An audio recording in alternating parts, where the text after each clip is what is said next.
Yes. Thank you.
தற்போது எங்களுடைய நிகழ்வுக்கான அதிதிகள் இப்பொழுது நுழைவாயிலூடாக வரவேற்கப்பட்டு எங்களுடைய பொது நிகழ்வு இடம்பெறும் மண்டபத்திற்கு இப்பொழுது அழைத்து வரப்பட்டுக் கொண்டிருக்கின்றார்கள். We welcome our chief guest of the event to the hall.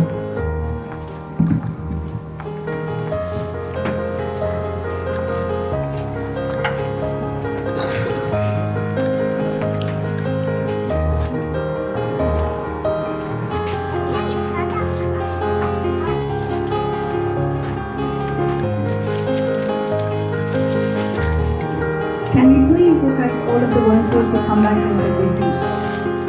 Thank you. அனைத்து கும்பல்களையும் மண்டபத்தில் வந்து கூடிய இறுதிகளை அமருமாறு கேட்டுக்கொள்ளப்படுகிறது. சமூகங்களுடைய நிகழ்வுகளுக்குள் இருக்கின்றோம், நிகழ்வுகளை ஆரம்பித்து வைத்திருக்கின்றோம். மனித உரிமைகள் தினம், சர்வதேச மனித உரிமைகள் தினம் 2023 இந்நிகழ்வில் உங்கள் அனைவரையும் இந்த இடத்தில் சந்திப்பதிலே பெருமிதம் அடைகின்றோம். Greetings everyone. Welcome to the 2023 Human Rights Day celebration, organized by the Tamil Information Center. I am Subhamagisha Varatharasa and this is Dilakshyan Manoharajan, and we are truly delighted to be a host for this significant occasion. Tamil தகவல் நிறுவனத்தினால் ஒழுங்கமைக்கப்பட்ட மனித உரிமைகள் தின நாள் 2023 நிகழ்வுக்காக அனைவரையும் வரவேற்கின்றோம். இந்த நிகழ்விலே டிலக்ஷன் மனோரஞ்சன் ஆகிய நானும் சுபமைஷா வரதராசா ஆகிய இவரும் இந்த நிகழ்வினை தொகுத்து வழங்க உள்ளோம் என்பதை பெருமிதத்தோடு இந்த இடத்திலே உங்களுக்கு அறிவித்திருக்கின்றோம்.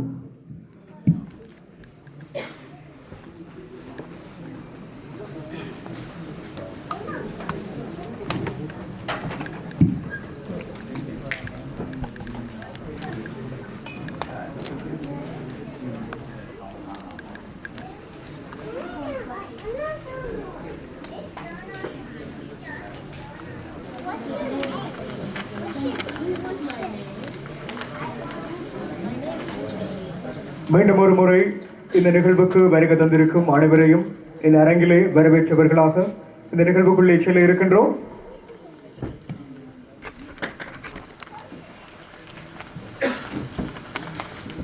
தமிழ் கலாச்சாரத்திற்கு அமைவாக விளக்கு என்பது எப்போதும் வெற்றிக்கான அடையாளமாகும். ஆகவே எம்முடைய எல்லா நிகழ்வுகளையும் பாரம்பரியமாக நாங்கள் இந்த மங்கள விளக்கினை ஏற்றி ஆரம்பிப்பது வழக்கமாகும். அந்த வகையிலே இந்த நிகழ்வுகளை தற்பொழுது மங்கள விளக்கேற்றி ஆரம்பித்து வைக்க இருக்கின்றோம். According to all the rich tradition of the Tamil culture, the light is a symbol of positivity and success. Therefore, all auspicious events are inaugurated with a lighting the traditional lamp. We kindly invite our guest of honor, the worshipful, the Mayor Bonnet Councillor Nagus Narendra, to ceremonially inaugurate this event by lighting the lamp. Can we also invite the Mayor's escort and her husband, Mr. Khan Narendra, to join, please? Can we also have Karen Raj, Dr. Andy Higginbotham, Anuraj, Director of TIC, to join, please? இந்த நிகழ்வினை மங்கள விளக்கேற்றுவதற்காக அன்போடு நாங்கள் அழைத்து நிற்கின்றோம். வணக்கத்திற்குரிய நகரபிதா நாகுஸ் நரேந்திரா அவர்களையும் அவரோடு இணைந்து அவரது கணவர் திரு கேன் நரேந்திரா அவர்களையும் அன்புடன் அழைக்கின்றோம். அதே போன்று மங்கள விளக்கினை ஏற்றி வைப்பதற்காக கஜன்ராஜ் அவர்களை அன்போடு அழைக்கின்றோம். அதே போன்று டாக்டர் ஆண்டி ஹிக்கிங்பாட்டம் அவர்களை அன்போடு அழைக்கின்றோம். அதே போன்று அனுராஜ் அவர்களை அன்போடு அழைக்கின்றோம். டிஏசி டைரக்டர் அனுராஜ் அவர்களையும் இந்த மங்கள விளக்கினை ஏற்றி இந்த நிகழ்வுகளை சிறப்பான முறையில் ஆரம்பித்து வைப்பதற்காக அன்போடு அழைத்து நிற்கின்றோம்.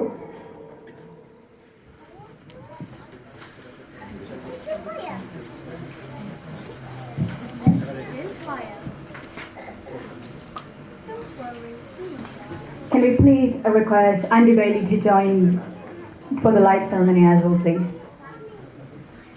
And can we also request Mr. and Mrs. Boss to join the ceremony as well, please?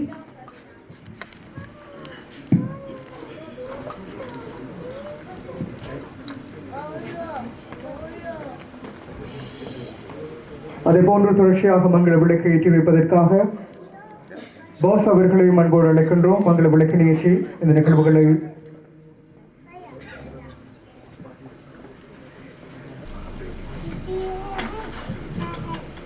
Let us observe a moment of silence for those who have courageously fought for human rights and freedom.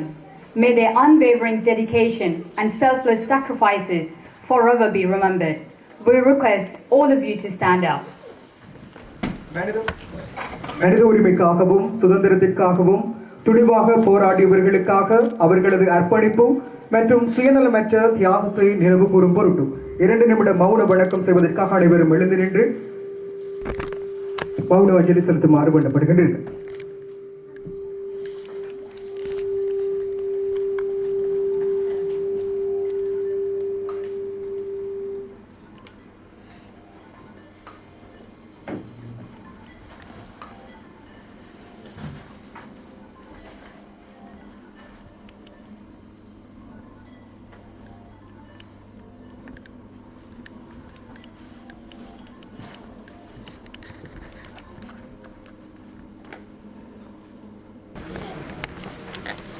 We request all of you to stand up. We have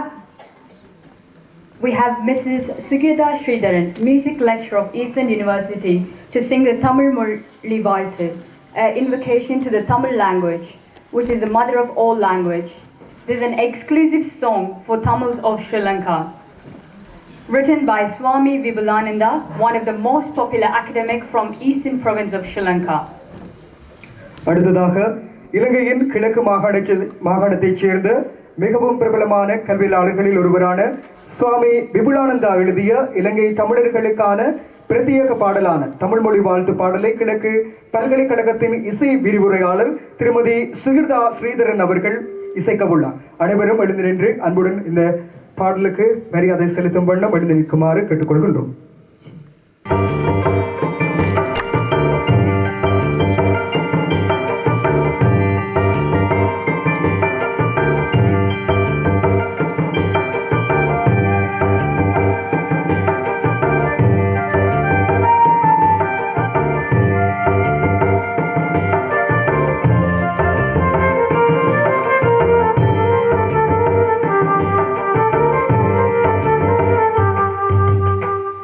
உங்களிடை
Sugita Sridharan for their beautiful song and moving rendition of Tamil Moli Varthu song.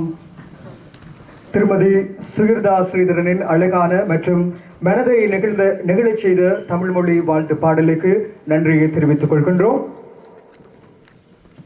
We now invite Mr. Vijay Bose to give a welcome speech and opening remark.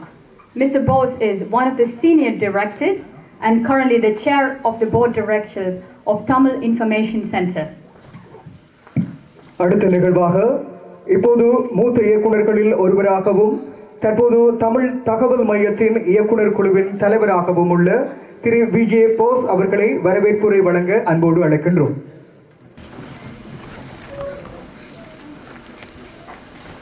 Good afternoon, ladies and gentlemen. I am pleased to welcome on behalf of the Tamil Information Center, the TIC, the worshipful Mayor of Barnet, Councillor Narendra, the chief guest today, the guest of honor, Right Honorable Teresa Villiers MP, Vice Chair of all party parliamentarians for Tamil, the guest speakers, Dr. Antti Higginbotham, Professor of International Politics, Human Rights and Social Justice, and Andy Bailey, Director of APPG for Genocide Prevention, expert in atrocity prevention, development policy specialist, and the distinguished people receiving our awards. This is Francis Harrison, the journalist, Mr.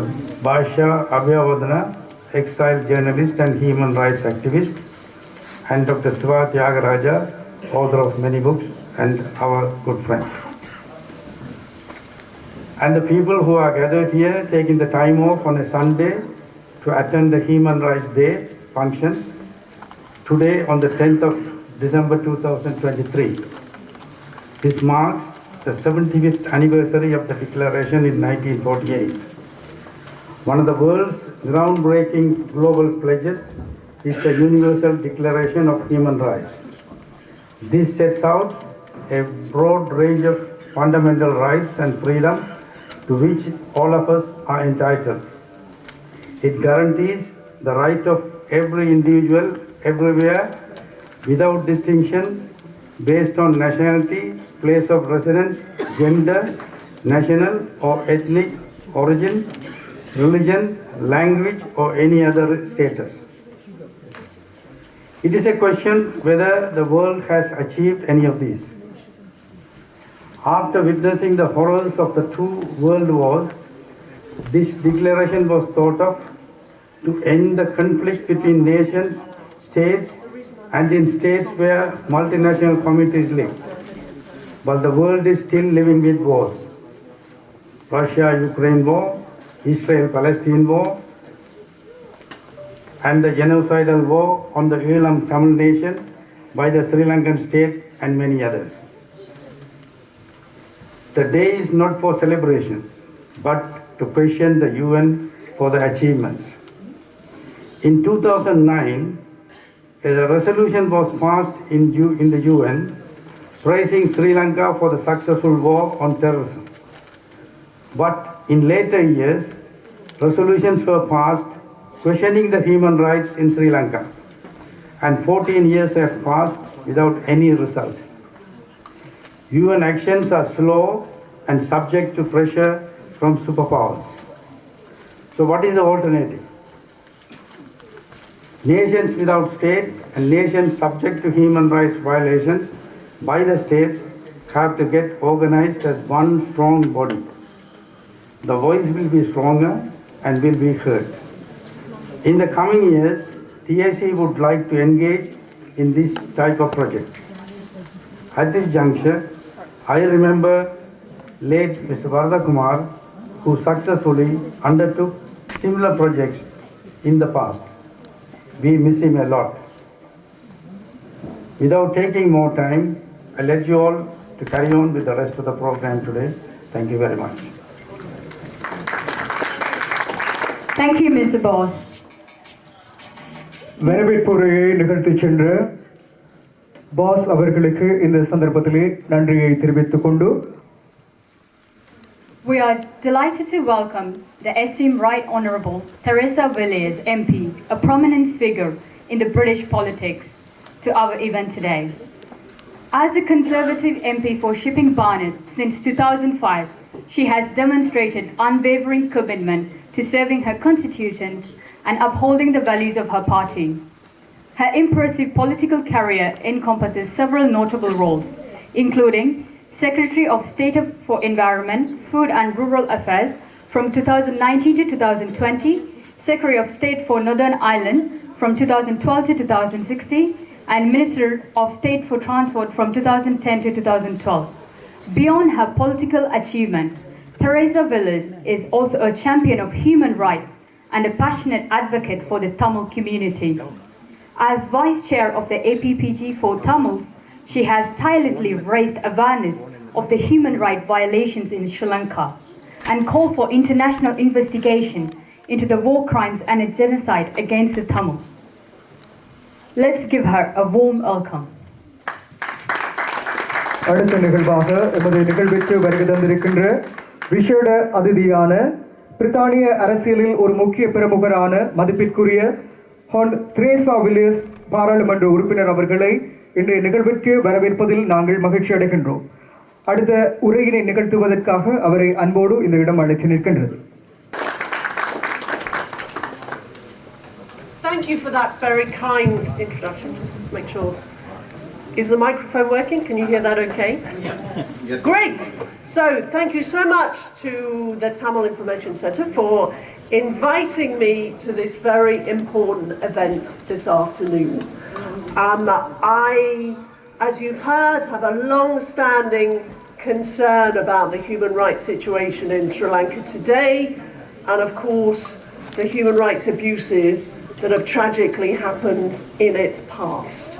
And I want to reflect in just a few minutes on some of those, and I know the facts will be well known to almost all of you here, but I think they bear restating because of the seriousness and the tragedies they involve. As we all know, in 2009, tens of thousands of Tamil civilians were killed in the final 5 months of the civil war.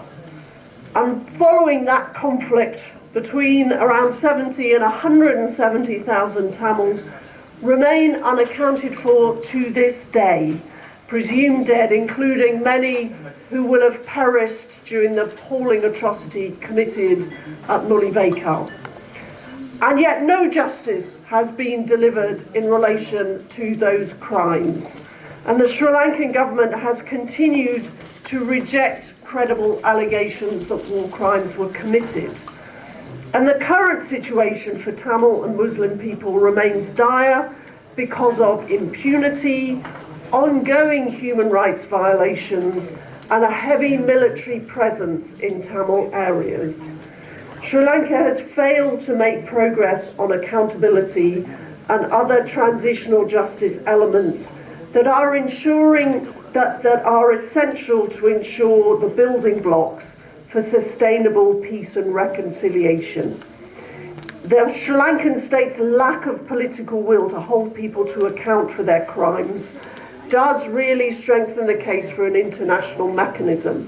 If justice cannot be delivered domestically through domestic institutions, the international community must think of a way to involve the international mechanisms for which Tamils have been calling for many years.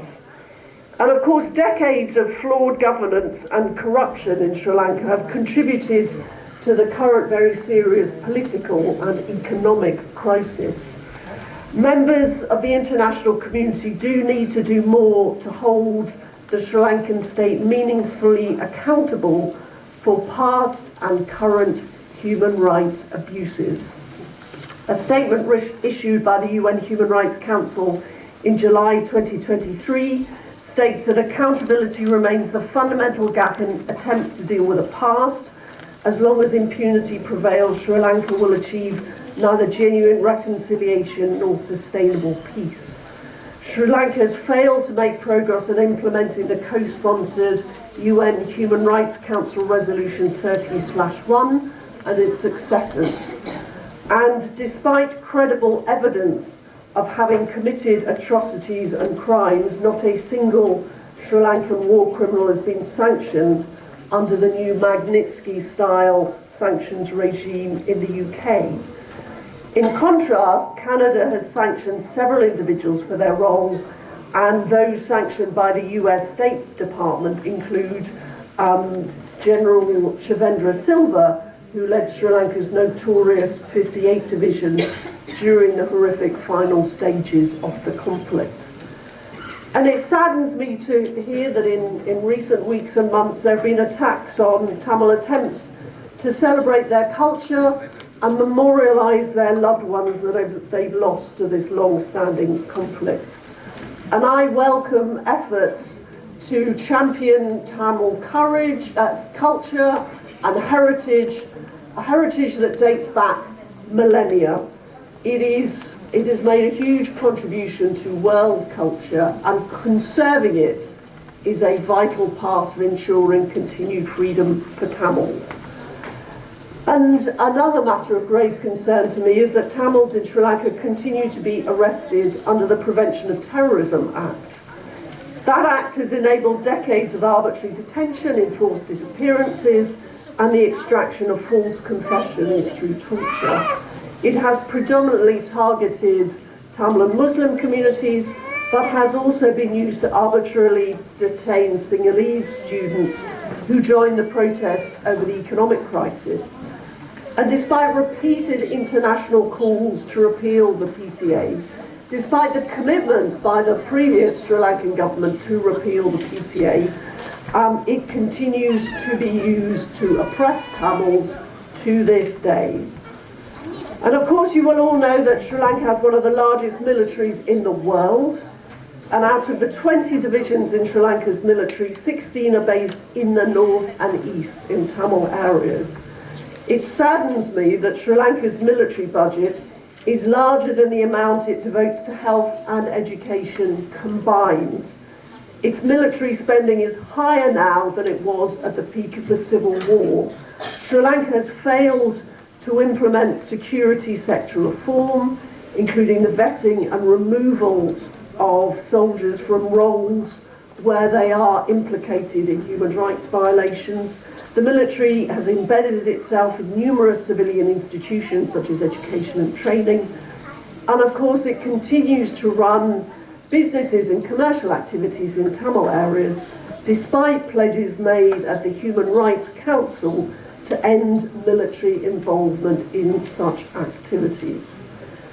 So, in conclusion, many of these points that I've highlighted today were made in the recent debate which was held in Parliament's Westminster Hall just a few days ago.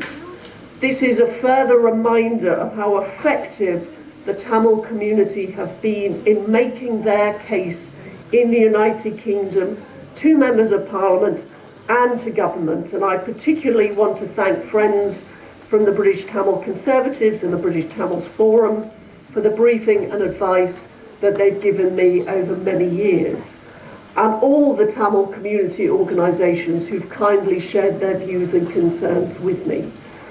I also thank the Tamil community organisations for providing me with an opportunity on a number of occasions to visit Geneva to speak directly to national delegations attending the UN Human Rights Council. Rest assured that in those visits I put the case strongly for justice for Tamils, and rest assured that I will continue to raise these points with ministers, including our new Foreign Secretary David Cameron. And I will always press for justice and accountability for Tamils as a vital prerequisite of a successful and reconciled future for Sri Lanka. I wish you well with the rest of the event. Thank you so much. Thank you for your speech and also for voicing out for Tamils all the time. எங்களுடைய வலிகளை உணர்ந்தவராக இந்த மேடையிலே இந்த சர்வதேச மனித உரிமைகள் தினத்தில் எங்களோடு எங்களுடைய வலிகளை உணர்ந்தவராக அவருடைய அந்த புனிதமான அந்த பேச்சிற்கு எங்களுடைய மனமார்ந்த நன்றிகளை இந்த அவையிலே தெரிவித்துக் கொள்கின்றோம். Now we welcome Vidyavati Divagaran to present a memorable trophy to Right Honourable Teresa Willis to express our gratitude for her time for today. எங்கள் நன்றியை தெரிவிக்கும் வகையில் இந்த மறக்க முடியாத நினைவு சின்னத்தை கௌரவ பாராளுமன்ற உறுப்பினர் ஹொன் தெரேசா வில்லியஸ் அவர்களுக்கு இந்த இடத்திலே நாங்கள் வழங்கி வைப்பதில் பெரும் மகிழ்ச்சி அடைகின்றோம். இந்த நினைவு சின்னத்தை வழங்கி வைப்பதற்காக தமிழ் தகவல் நடுவத்தினுடைய இயக்குநர்களில் ஒருவரான திவாகரன் வித்யாவதி அவர்களை அன்போடு அழைக்கின்றோம் இந்த நினைவு சின்னத்தை வழங்கி வைப்பதற்காக.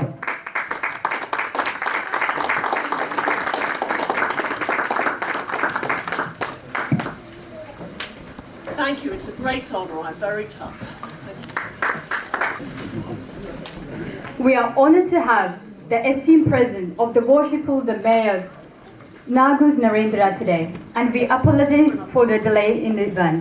As we embark on presenting the proposal for Tamil Heritage Centre, let us extend our heartfelt welcome to express our deepest gratitude for her gracious attendance.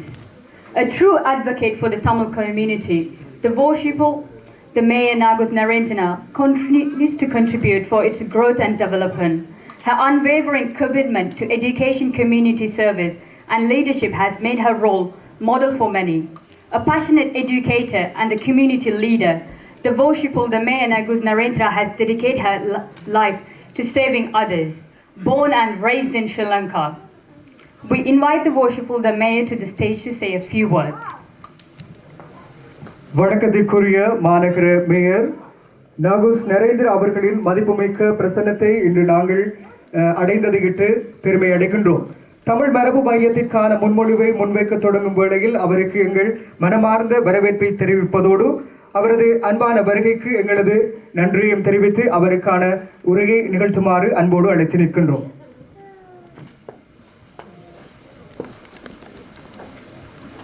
Welcome everyone. Can you hear me?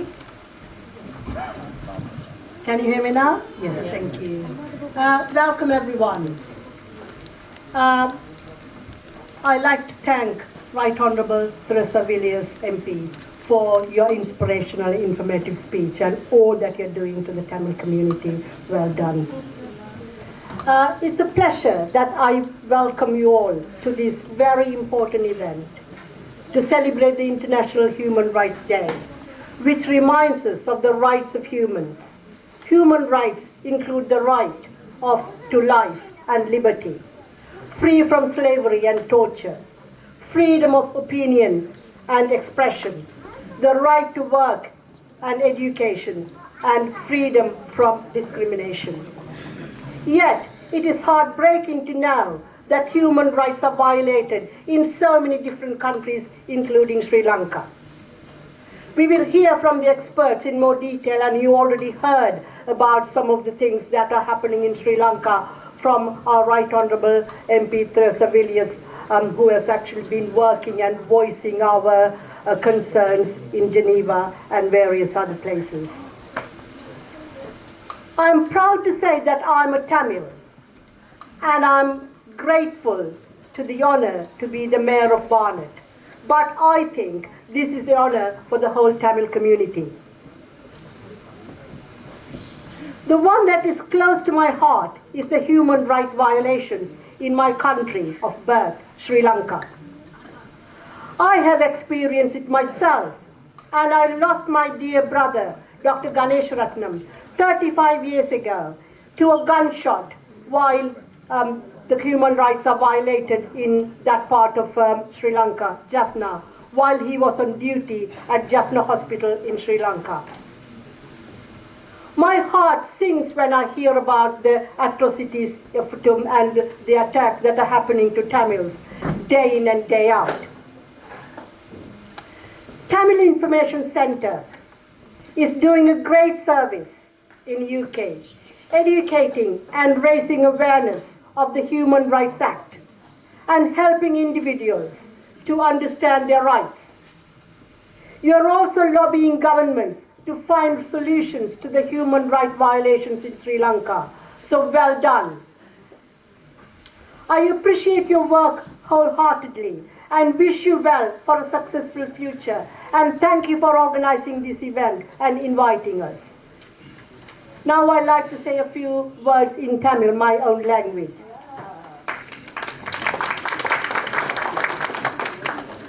எல்லோருக்கும் வணக்கம். எனது சொந்த மொழியான தமிழில் சில வார்த்தைகளை கூறுவதற்கு சந்தர்ப்பம் கிடைத்ததையிட்டு மிகவும் மகிழ்ச்சி அடைகின்றேன். நான் தமிழ் சமூகத்தைச் சேர்ந்தவர் என்பதை மிகவும் பெருமையுடன் கூறுகின்றேன். இந்த பதவி தமிழ் மக்களுக்கு கிடைத்த ஒரு கௌரவமாகத்தான் நான் கருதுகின்றேன்.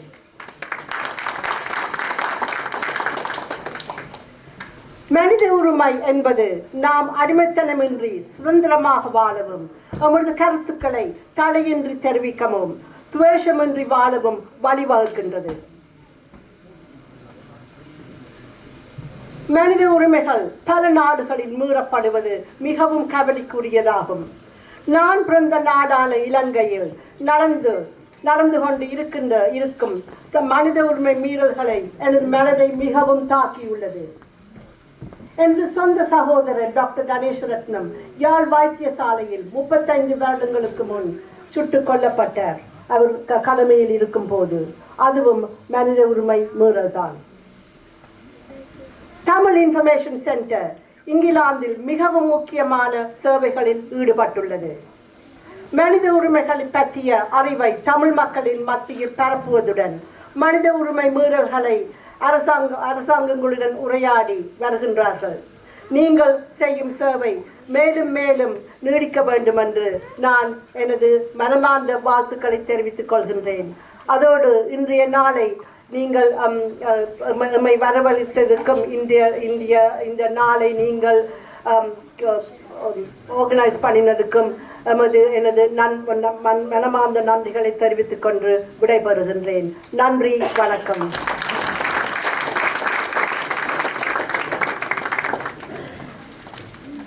We thank you for the worshipful mayor's speech. இந்த சந்தர்ப்பத்திலே ஒரு அருமையான உரையினை நிகழ்த்தி அடிப்படை மனித உரிமைகள் அந்த அறிவினை வழங்குவதற்காக இந்த TIC நிறுவனமானது எவ்வாறு தன்னுடைய பங்களிப்பை இந்த சமூகத்திற்கு வழங்கிக் கொண்டிருக்கின்றது என்பதை அழகாக தன்னுடைய உரையிலே விவரித்து சென்ற எங்களுடைய மேயர் அவர்களுக்கு இந்த சந்தர்ப்பத்திலே மனமார்ந்த நன்றிகளை தெரிவித்துக் கொள்கின்றோம். Can we please invite Dr. Shiva Tyagaraja and Mrs. Subramaniam Vishagar, the directors of TIC, to present the proposal for Tamil Heritage Center to the worshipful the mayor. Can we also invite the mayor's escort and her husband, Mr. Khan Narendra, to join, please? அடுத்ததாக வைத்தியர் சிவா தியாகராஜா அவர்களையும் அதே போன்று திரு சுப்பிரமணியம் விஷாகர் அவர்களையும் அன்போடு அழைக்கின்றோம். அடுத்து எமது மாநகர முதல்வருக்கான அந்த முன்மொழிவு பத்திரம் ஒன்றினை வழங்குவதற்காக இந்த இடத்திலே அவர்களை அன்போடு அழைத்து நிற்கின்றோம்.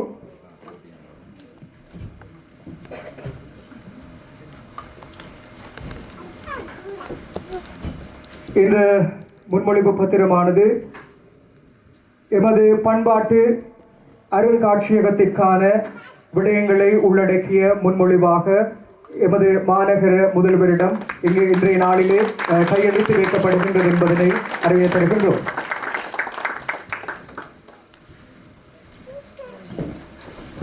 Can we please ask you to wait?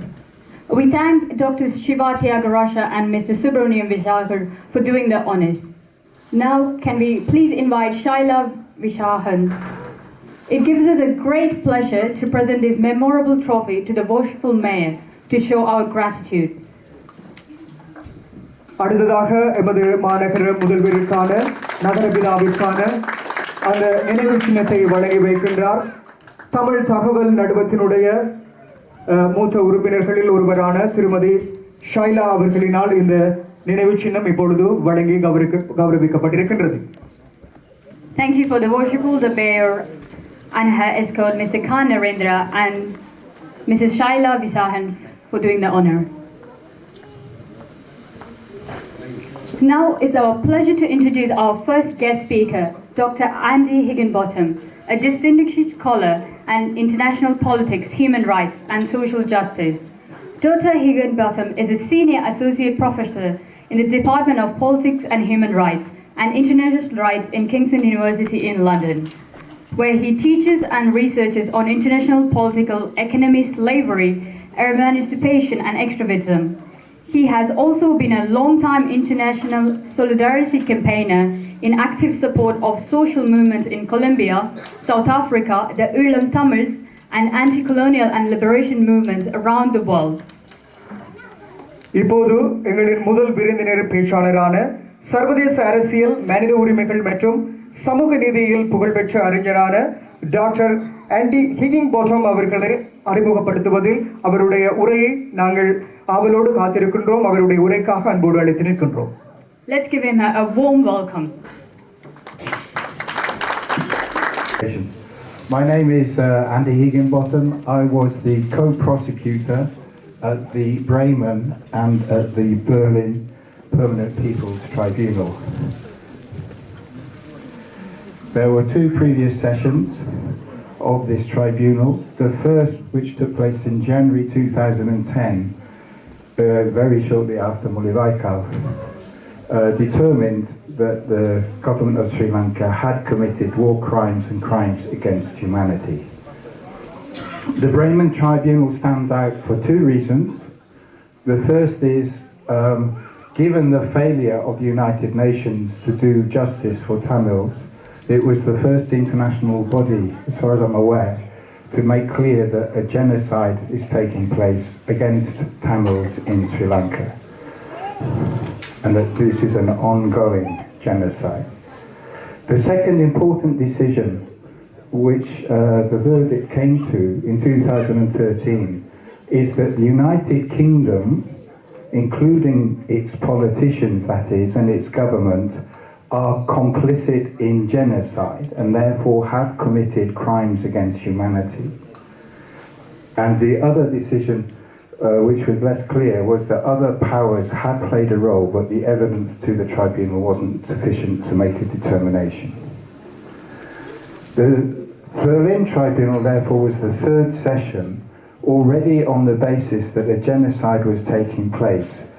The panel of judges, as you can see here, come from social movements all over the world, but especially indigenous peoples from Latin America, who many you might want to think might regard as your equivalents in a way in terms of oppressed peoples, nations without a state around the world.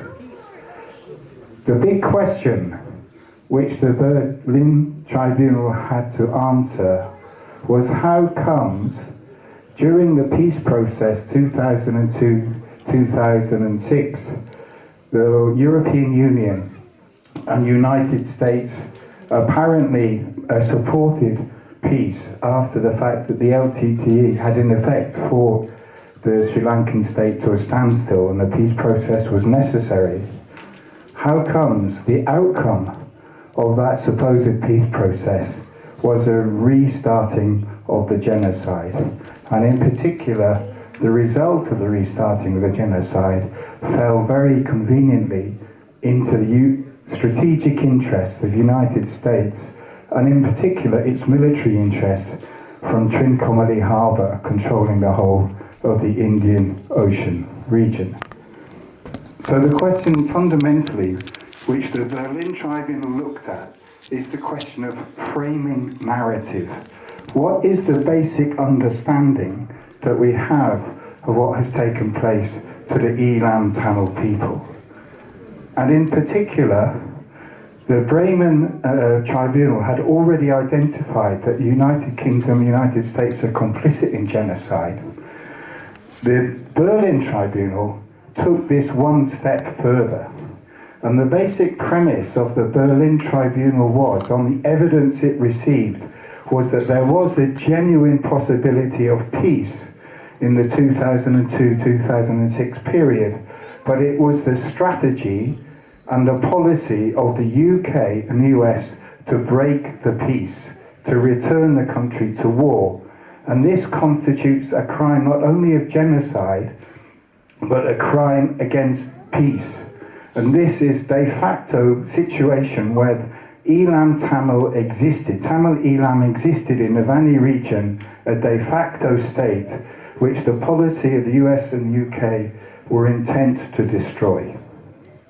So this is the framing narrative, and they started this already in 2003 by attacking the status of the LTTE in the negotiations with the Sri Lankan state, and they continued it ever since the massacre as well.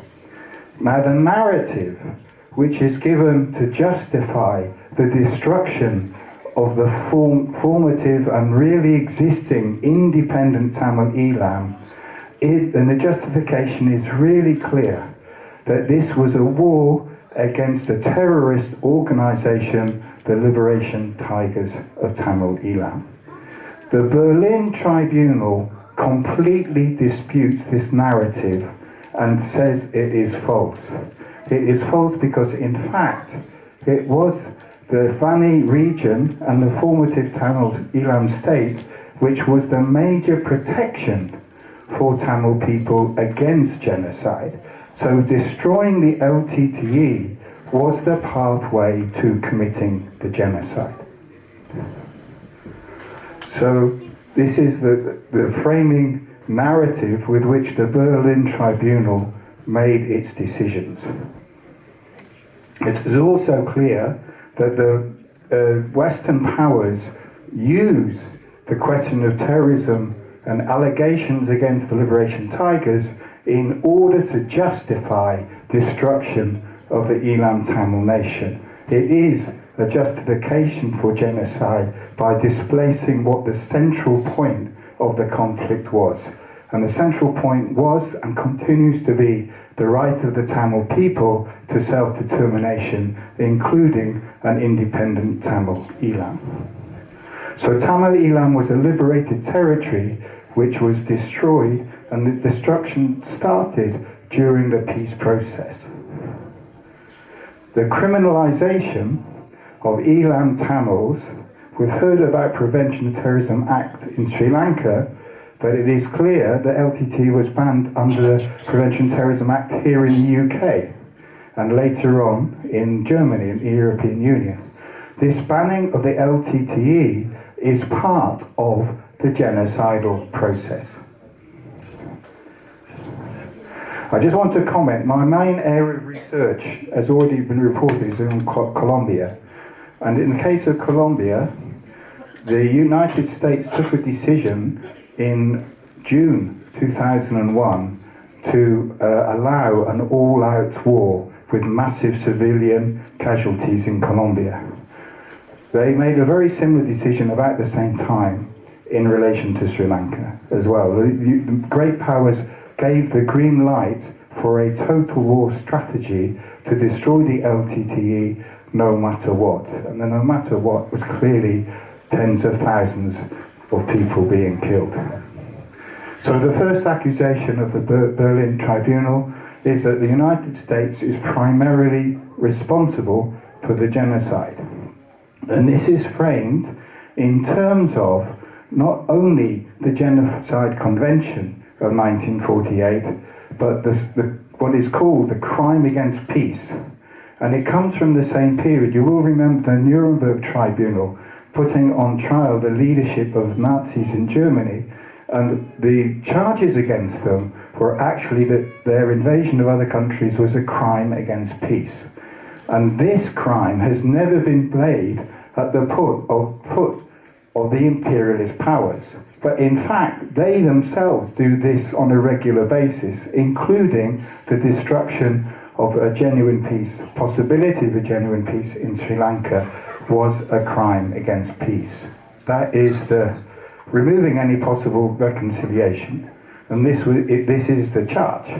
And it paved the way for a total war against the Tamil nation in very similar terms to what the United States had done in Central America against indigenous people, where 250,000 indigenous people were massacred at Guatemala in particular in a total war strategy. So it is part of the strategy of US imperialism.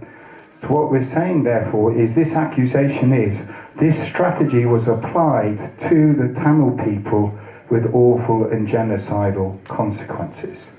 The finding of the judges was that the United States is guilty of both aspects of this crime of aggression against the liberated territory of Tamil Eelam. And those two sides are the planning and instigation of its destruction under the banner of counter-terrorism, and secondly, a coordinated and systematic plan to destroy the liberated zones of the north and east. The motive for this crime was strategic. The US had decided to secure undisputed control of the region, to have access to Trincomalee in particular, and this was, if you like, the fundamental motive that Tamil nation was sacrificed to US imperialist interest supported by the UK.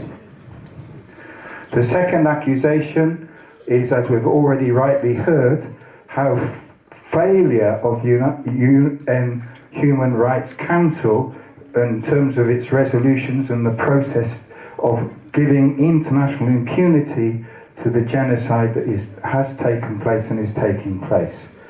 So I won't labour this point because it is very well documented. The United States and the UK have used their influence to control the UN process to avoid any recognition of the rights of the Tamil nation.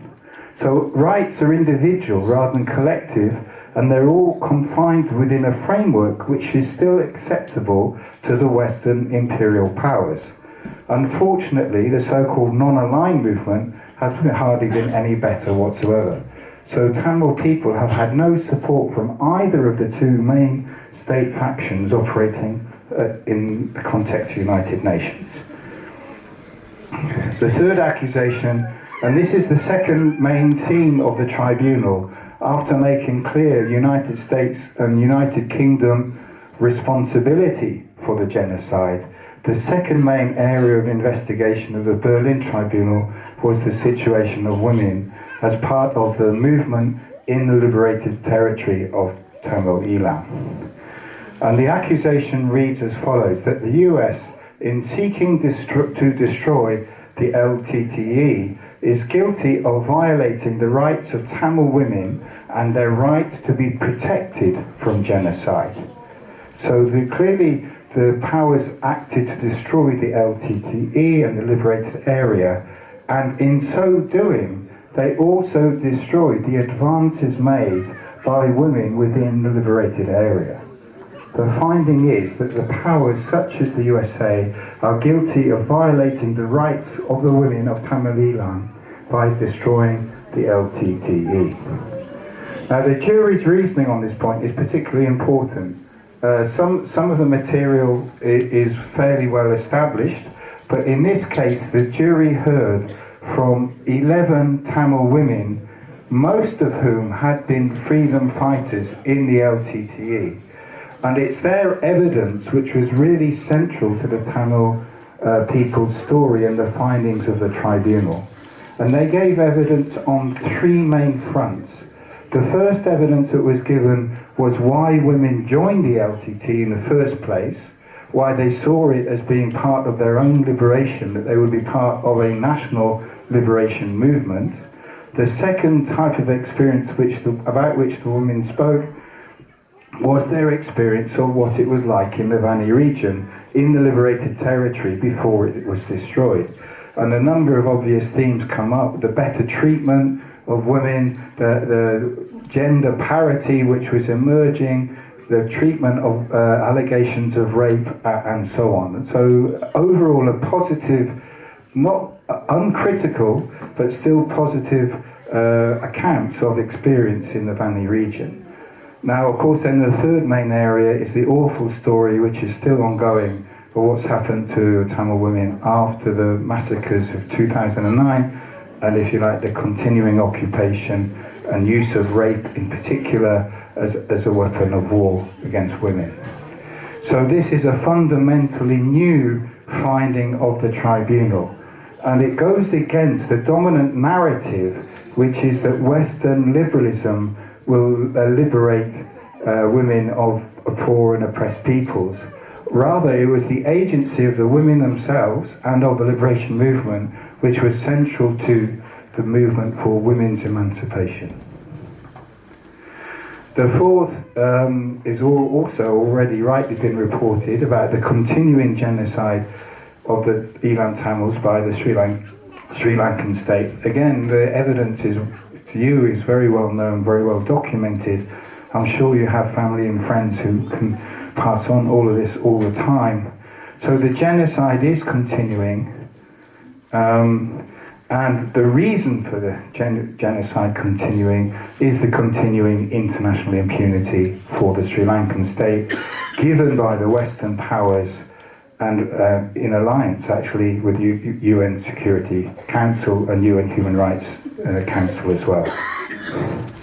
The fifth accusation I've already referred to. It was a concrete case that the genocide has an external aspect beyond impunity, which is the persecution of Tamil activists in the diaspora for supporting the Liberation Tigers of Tamil Elam.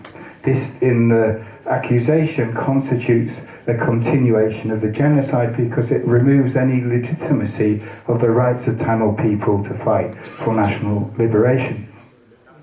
Now, the UK played a central role in this because the UK adopted the same policies, the United States, and it acted as the agent within the European Union pushing for a ban on the LTTE. The UK banned the Liberation Tigers early on and then lobbied, and in particular when it was the presidency of the LTTE, it ensured it enacted the ban and really sort of like pushed other European countries to accept the ban. And the consequence of that was the shift in the position of Germany in particular. Germany had supported the peace process. It had been giving aid after the horrible tsunami and been cooperating with Tamil liberated areas. But after this was pushed through, and in particular even after the massacres took place, that is when Germany started prosecuting Tamil refugees for being criminals for collecting money to liberate their homeland. So the criminalisation accelerated after 2009. And there are now two Tamil brothers fighting a court case where they're refusing to accept that they're criminals for collecting money to be sent back home. And this is an ongoing case in Germany. There is an appeal going on.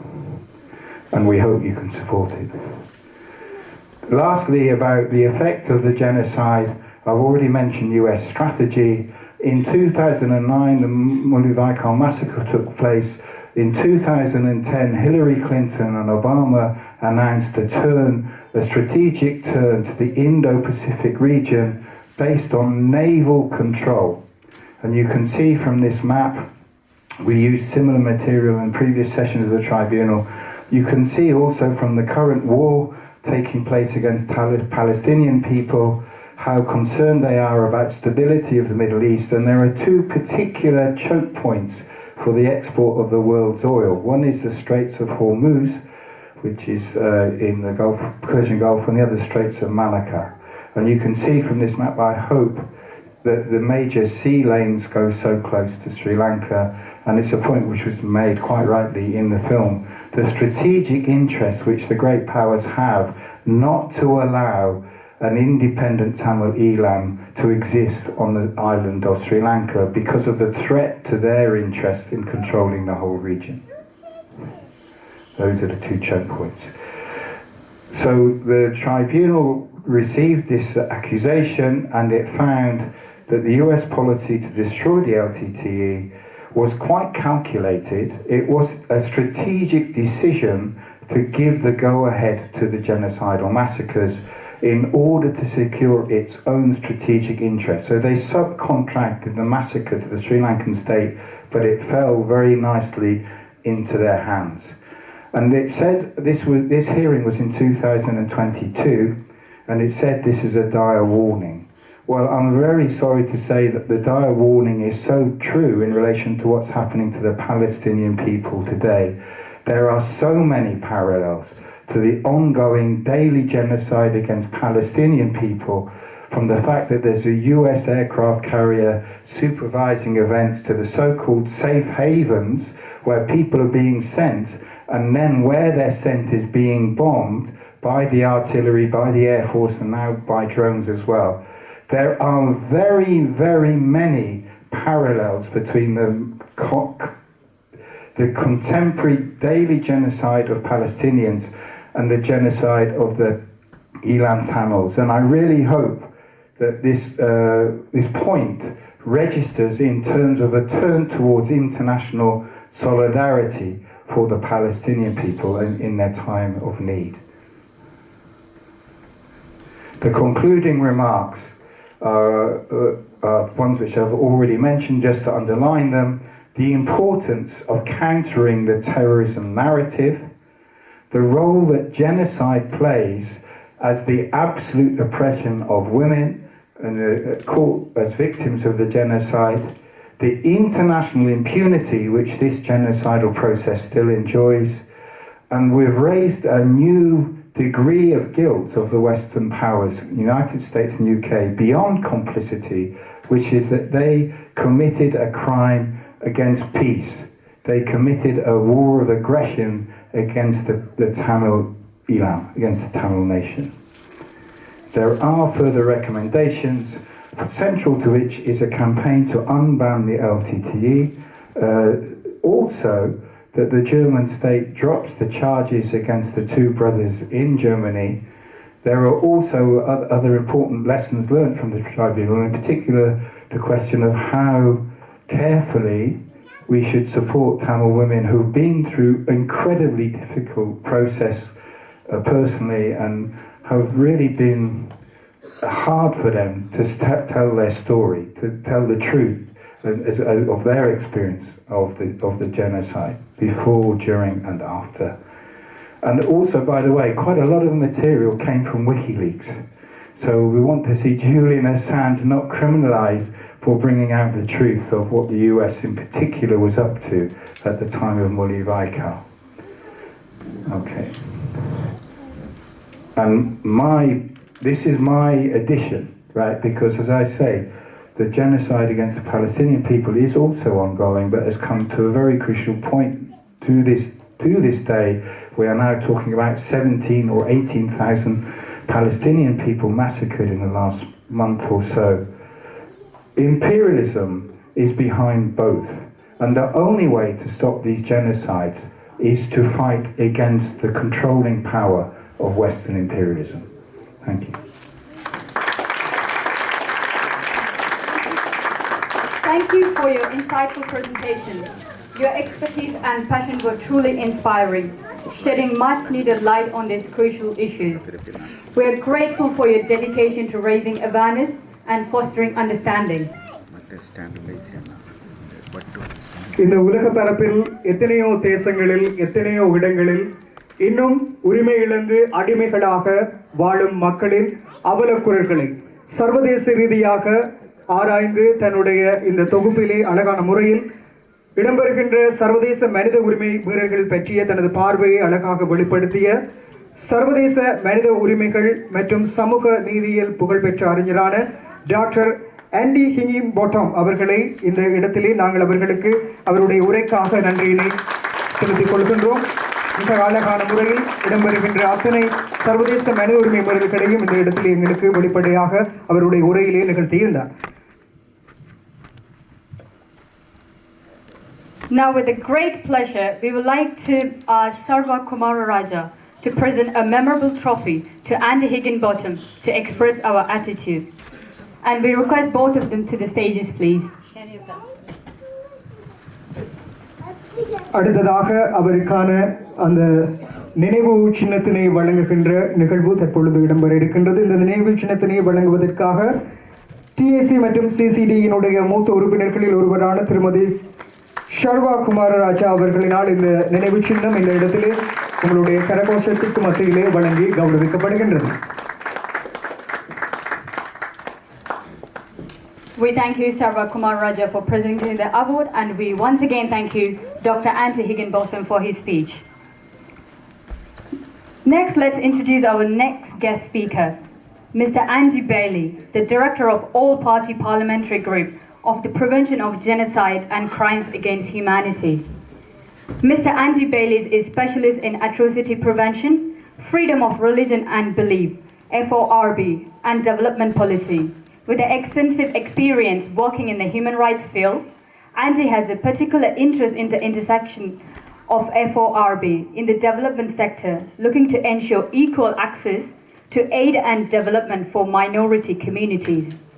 Prior to joining the team at APPG, Andy held roles at Open Doors at the Coalition for Religious Equality and Inclusive Development at the Institute for Development Studies. Andy has also acted as a consultant for civil society groups and grassroots movement. His roles have included conducting research and coordinating advocacy campaigns that support refugees fleeing religious persecution, conflict, or violence.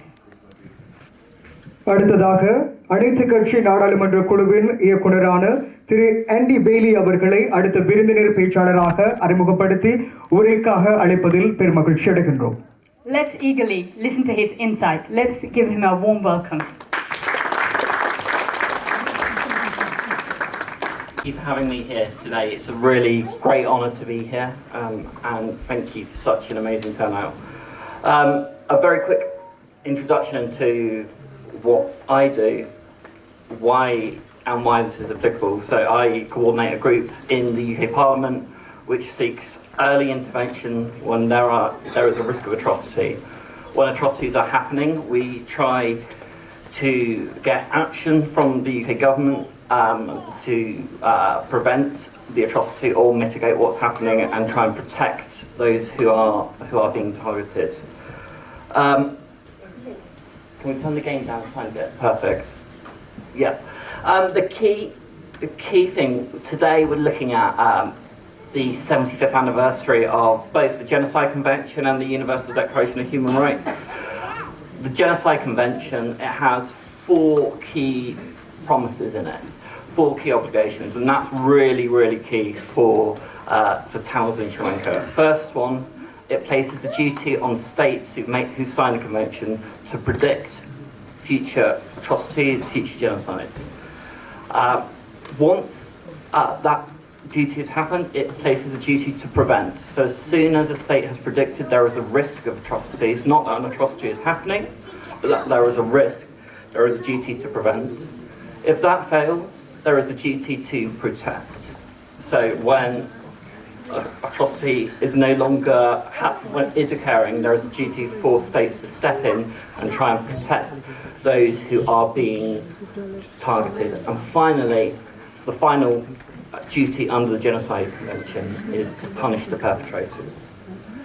And in all 4 of these steps, the international community has failed the Tamils. I want to just keep my remarks to 3 very quick points. First one, I want to look at current abuses. And this comes in to both what has happened historically, but also under this duty to predict and to prevent future atrocities. So we see, still today, we see a massive amount of forced disappearances. Since the Civil War, estimates range, but around 100,000 Tamils have disappeared. 18,000 names were given to a commission in Sri Lanka to identify where these missing people are. That was given to a commission 4 years ago. They identified 16 are still alive, 3 are dead, but they have given no rest on the remaining 17,983 people. That's horrendous. It's less than 0.1% of the people on that list. Second, what is massively concerning is individuals from the UK who've claimed refugee status, Tamils from the UK who've then gone back to Sri Lanka to look for their missing relatives, have then themselves been disappeared and haven't been able to be found despite it being raised by parliamentarians, despite it being raised by the government. The second is the use of the Prevention of Terrorism Act. Act that is being used to inflict fear and violence on Sri Lanka's minorities. Third is destruction of Tamil graveyards, and alongside with that, attacks by police and armed forces on people who go to these graveyards to mark war dead. This was even the case just last week, where police arrested school-aged children for visiting bulldozed graveyards of Tamil wardens. Final three really key areas in current abuses is denial of clean water and development aid. This is something which doesn't get any attention, but it means that Tamil communities do not get the aid that they deserve under international development, that they suffer from a lack of access to plain drinking water. Second on this list is, and this is really key for future atrocities, is a massive increase in hate speech and divisive political rhetoric we're seeing. Every mass atrocity that I work on, it always has similar themes, and one of the early warning signs of future mass atrocities is always the othering of a particular group, the scapegoating of a particular group, and the use of hate speech and divisive political language. And we are seeing more and more of that in Sri Lanka. This should be a sign under that duty to predict and to prevent future atrocities, and this really needs to be a wake-up to the international community. And finally, there is a large history of the use of rape and sexual violence against Tamil women. Unfortunately, that still continues, and it's received no real international attention, despite states like the UK and the US making that a priority in their foreign policy. So that brings me on to international action. What does the international community need to do? And in the case of the Tamils, it really has been a failure of 70 years of international policy, which has led to the situation we are in. But that isn't an excuse not to act today. First, Teresa Villiers mentioned earlier, and I know others will be very aware of this, is the use of human rights sanctions. The legislation in the US and Canada is practically identical to the legislation in the UK. It was taken from the same book, from the same briefings. So if individuals who are, where the weight of evidence is high enough that Canada and the US consider them guilty of war crimes or crimes against humanity and are imposing Magnitsky-style sanctions, that really should be happening in the UK, as that burden of proof has already been exceeded in those two other states. Second, there needs to be justice and accountability. There needs to be a process where the perpetrators are held accountable, whether that's through referrals to the ICC or the ICJ. Domestic mechanisms, there has to be, for a peaceful solution, for an end to the current atrocities, there has to be justice. The fact that no one has been found guilty of war crimes in Sri Lanka. I believe one soldier was tried but then pardoned by the current president, is outrageous, and it goes against the weight of evidence and the weight of words, the weight of international opinion. Next is development funds. Tamil areas cannot continue to be excluded from international development. There is a duty for states such as the UK, such as the US, and blocs like the EU to ensure that when they give aid to build communities, to strengthen water, health, education resources, that is shared equally among majority and minority groups, and there needs to be a greater accountability for that. Finally, the bailout that Sri Lanka is receiving from the IMF.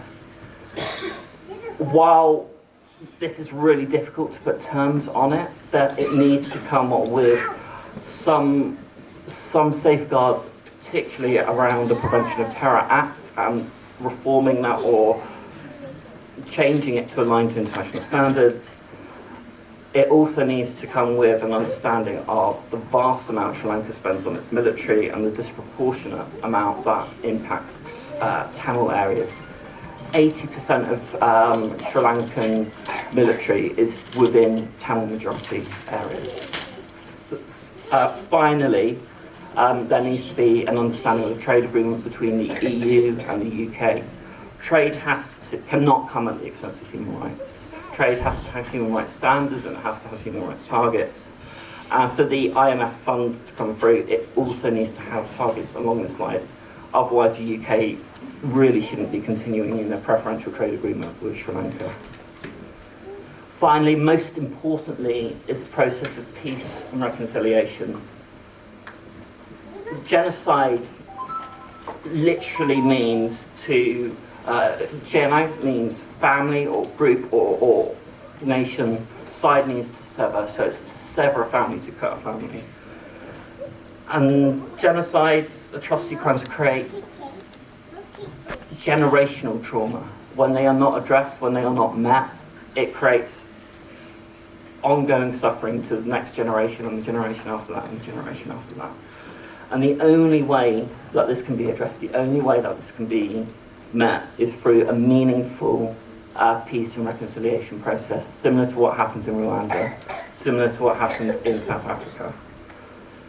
In Sri Lanka, we've seen, I think it's 15 different attempts at truth and reconciliation processes. The ones introduced by the international community and the UN have been not complied by or shut down by the government. The ones introduced by the government have been denounced by the international community as not meeting basic standards and ignoring the needs of Tamils and others.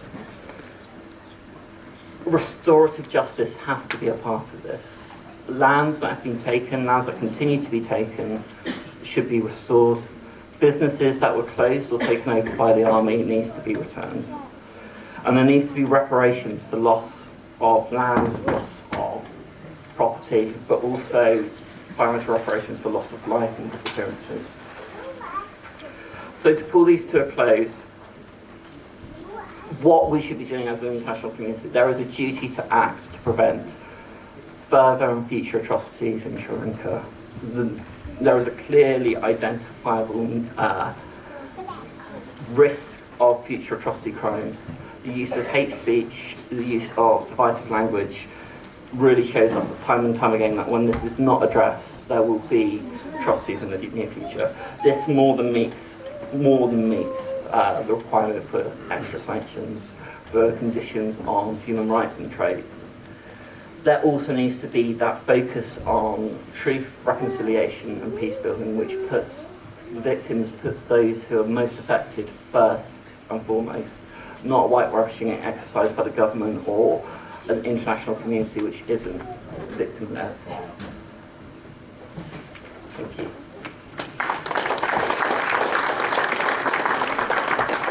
We thank you for dedicating your time to deliver such an impactful speech. Your commitment and willingness to share your insight have been valuable. Thank you for your continued support. எங்களுக்குள் இருக்கும் அந்த வலிகளையும் உணர்வுகளையும் தன்னுடைய உரையிலே நிகழ்த்தி சென்ற aunty Bailey அவர்களுக்கு இந்த இடத்திலே நாங்கள் எங்களுடைய மனமார்ந்த நன்றிகளை தெரிவித்துக் கொள்கின்றோம். இந்த மறக்க முடியாத தருணத்தில் அவருக்கான ஒரு நினைவு சின்னத்தை வழங்கி வைப்பதற்காக நாங்கள் காத்திருக்கின்றோம். இந்த நினைவு சின்னத்தினை வழங்கி கௌரவிப்பதற்காக தமிழ் தகவல் நடுவத்தினுடைய செயற்பாளர்களில் ஒருவரான சுகுண சபேசன் அவர்களை அன்போடு அழைத்து நிற்கின்றோம். இந்த நினைவு சின்னத்தினை வழங்கி கௌரவிப்பதற்காக. Now, with a great pleasure, we request Sabesh Sukuneshavan to present a memorable trophy to Mr. Andy Bailey to express our gratitude. Please give a round of applause.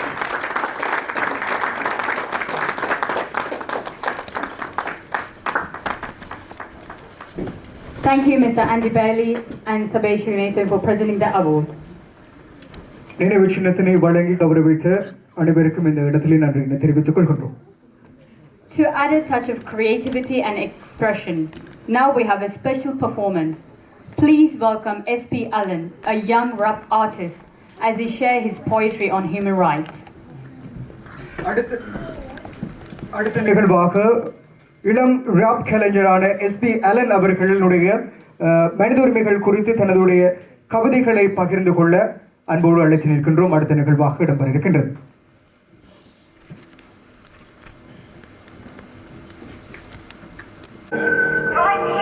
Right now is where we draw the line.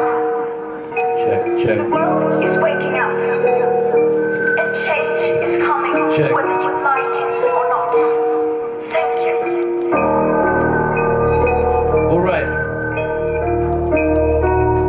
rights. Wrap it right. Check, check. Here we go. Yo, in the UK where the raindrops fall, cause big up for Sri Lanka, hear the call. From London streets to my hometown, fight human rights worldwide. Gotta subscribe, I'm a young guy, just spitting the truth. Sri Lanka story, Palestine's proof. In the city lights where dreams ignite. Let's talk about justice, shed some light. Now shift the scene to Lanka's tear. Some more people oppressed, the struggle's clear. From Jaffna's echoes to the eastern space. Gotta stand for the Tamils and the road of peace. In the northern chill, where the stories unfold. Tamil resilience, young hearts bold. More like different sides to the men I'm sure. Human rights anthem lay raw. But the age is Lanka go to one in the less. In Palestine too, with the struggle transits. Gazans blocked to the West Bank stroll. Rights for the Palestinians, let it be told. Now back to the UK where the vibes are free. Talk about justice, young bloods plea. Birmingham beats to the Liverpool score in this rap game. Let the truth explore. Shift the focus to the world at large. Human rights struggle. Gotta take charge from the Syrian flight to the Rohingya fight. Let's rap for justice in the day and night. In the global flow, let the message unwind for every soul oppressed. Let the message bind from the Congo's heart to the Oiga land. Human rights anthem beats expand. Young and restless, breaking the mold. Sri Lanka, Palestine stories untold. And this UK vibe, let the unity shine. For human rights in every line. So raise your voice, let the words ignite. For Sri Lanka, Palestine, come on, people's fight in the UK streets where the dreams take flight. Human rights anthem, rap it right. Yeah, rap it right. Alright. Human rights, rap it right. Check, check. Human rights, human rights, human rights. Rap it right. The rhythm of life, let the beat be strong. Symphony of voices won't take long. From the mic to the streets, let the message ring. Human rights for all, let the people sing. In the global stage, where the spotlight gleams, not failing the truth. Bringing the refugees from London's embrace to the world's embrace. Be right, the narrative set the pace. Young and restless, breaking the mold. Sri Lanka, Palestine stories untold. In this UK vibe, let the unity shine. For human rights in every line. So raise your voice, let the words ignite. For Sri Lanka, Palestine, come on, people fight. The UK streets where the dreams take flight. Human rights anthem, rap it right. Alright, rap it right. Check, rap it right. Human rights, human rights. Human rights, rap it right. Check, check.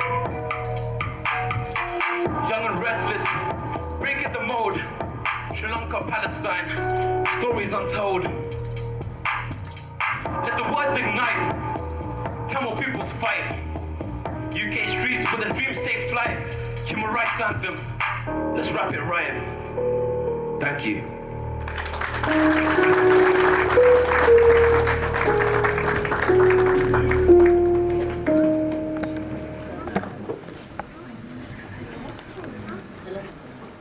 எங்களுடைய வலிகளையும் எங்களுடைய சுமைகளையும் நாங்கள் எந்த ஊடகங்களினூடாக கொன்று சர்வதேசத்திடமோ அல்லது வெளியில் எந்த ஊடகத்தினூடாக சொல்ல முடியுமோ அத்தனை ஊடகங்கள் ஊடாகவும் அத்தனை ஊடகங்கள் வாயிலாகவும் எங்களுடைய இளம் தலைமுறையினர் இந்த உலகிற்கு தினம் தினம் வெளிக்காட்டிக் கொண்டுதான் இருக்கின்றார்கள் என்பதை ஒரு உதாரணமாகவே நாங்கள் அலனுடைய அந்த ராப் இசை பாடலை பார்க்கலாம் என்பதை இந்த சந்தர்ப்பத்திலே அவருக்கும் மனமார்ந்த நன்றிகளை இந்த அவையிலே தெரிவித்துக் கொள்கின்றேன்.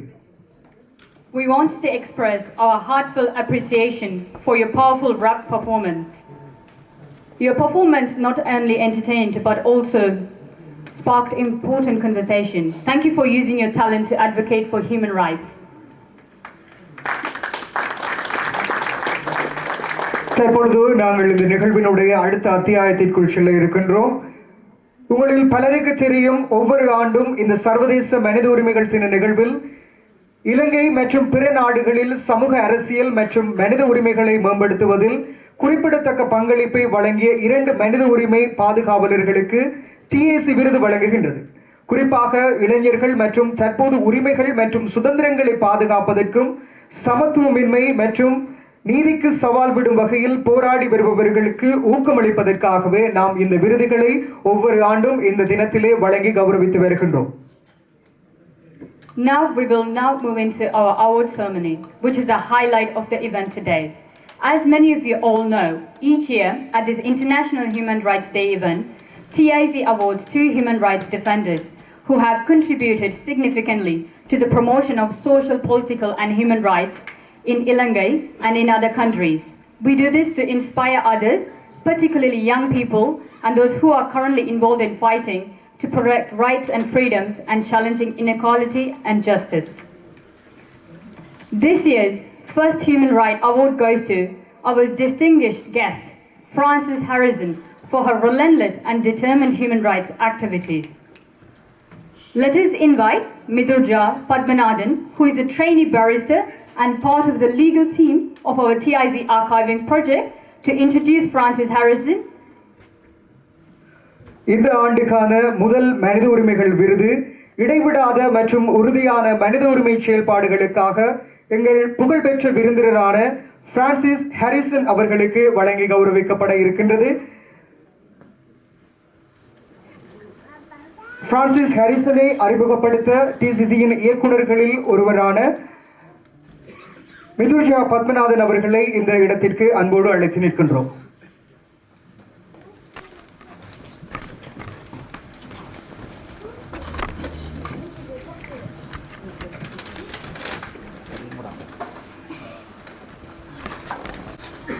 Ladies and gentlemen, esteemed guests, it is with great honor and admiration that we present the TIC's Human Rights Award 2023 to Frances Harrison, a distinguished former BBC journalist and the director of the ITJP. Frances Harrison's illustrious career as a journalist, particularly her 2 decades as the BBC foreign correspondent for Pakistan, Bangladesh, Malaysia, Sri Lanka and Iran, has been marked by her dedication to uncovering and reporting on human rights issues. Her tenure as the BBC correspondent in Sri Lanka from 2000 to 2004 during the Norwegian-mediated peace process provided a rare glimpse into the areas controlled by the LTTE. In 2012, she published the critically acclaimed book, Still Counting the Dead, offering a comprehensive account of the final phase of the civil war in Sri Lanka. Frances Harrison's commitment to justice extended beyond journalism, as evidenced by her brief but impactful role as the head of news at Amnesty International London in 2011. Frances Harrison's passion for human rights and accountability further manifested in her documentary on torture and sexual violence in 2013. The following year, she co-founded the ITJP, the International Truth and Justice Project, with human rights lawyers becoming a major force in addressing Sri Lankan justice issues. The ITJP, administered by the Foundation for Human Rights in South Africa, has evolved into the largest archive of testimony and information related to the final phase of the 2009 war and its aftermath. Frances Harrison's work with the ITJP has been instrumental in utilizing universal jurisdiction, vetting, screening and sanction submissions as tools for accountability in Sri Lanka. Her contributions led to the UN Human Rights Council mandating a new mechanism for Sri Lanka in March 2021, recognizing the need for external involvement in gathering and preserving evidence for accountability. Continuing her advocacy, Frances Harrison served as a consultant for the OHCHR and multiple UN commissions, providing expert opinions in high-profile legal proceedings. In addition, she has also played a pivotal role in the ongoing TIC archiving project. For her courageous and unwavering efforts to achieve truth, justice, accountability, and protection for human rights in Sri Lanka, we're privileged to present Frances Harrison with the TIC's Human Rights Award 2023. Please join me in congratulating and thanking her for her outstanding contributions.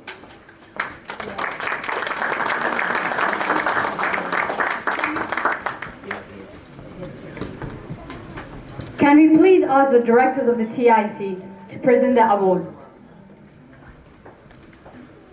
Tamil தகவல் நடுவத்தினுடைய இயக்குநர்கள் அனைவரையும் இந்த விருதினை வழங்கி கௌரவிப்பதற்காக மேடைக்கு அழைக்கின்றோம். May I kindly ask Frances Harrison to come to the stage to accept the award.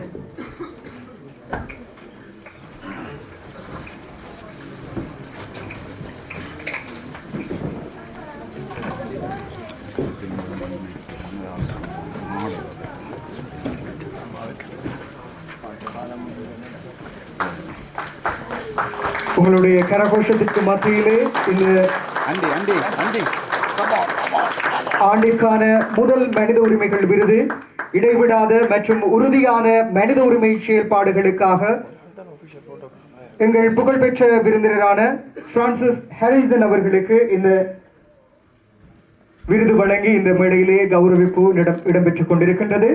DSC இயக்குநர்கள் இந்த கௌரவிப்பினை அவருக்கு இந்த மேடையிலே வழங்கிக் கொண்டிருக்கின்றார்கள்.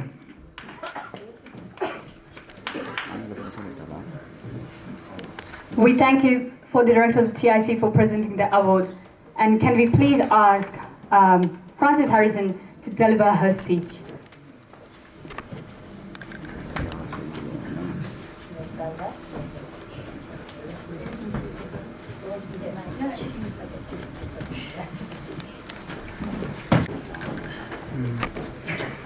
See a lot of friends in the audience. Thank you very much indeed for this award. I remember Dr. Varada Kumar today. I think we're talking about documentation at the TIC, and this is a man who did so much to preserve evidence, and we're still understanding quite how many documents he has, how valuable they are, and that's obviously something that I was very briefly part of, along with many of the people in this room who actually did the hard work of scanning the documents and logging them. And I think what we learned from Dr. Varada Kumar is that keeping those documents, safeguarding the evidence, even over many, many decades, is absolutely critical for accountability in the future.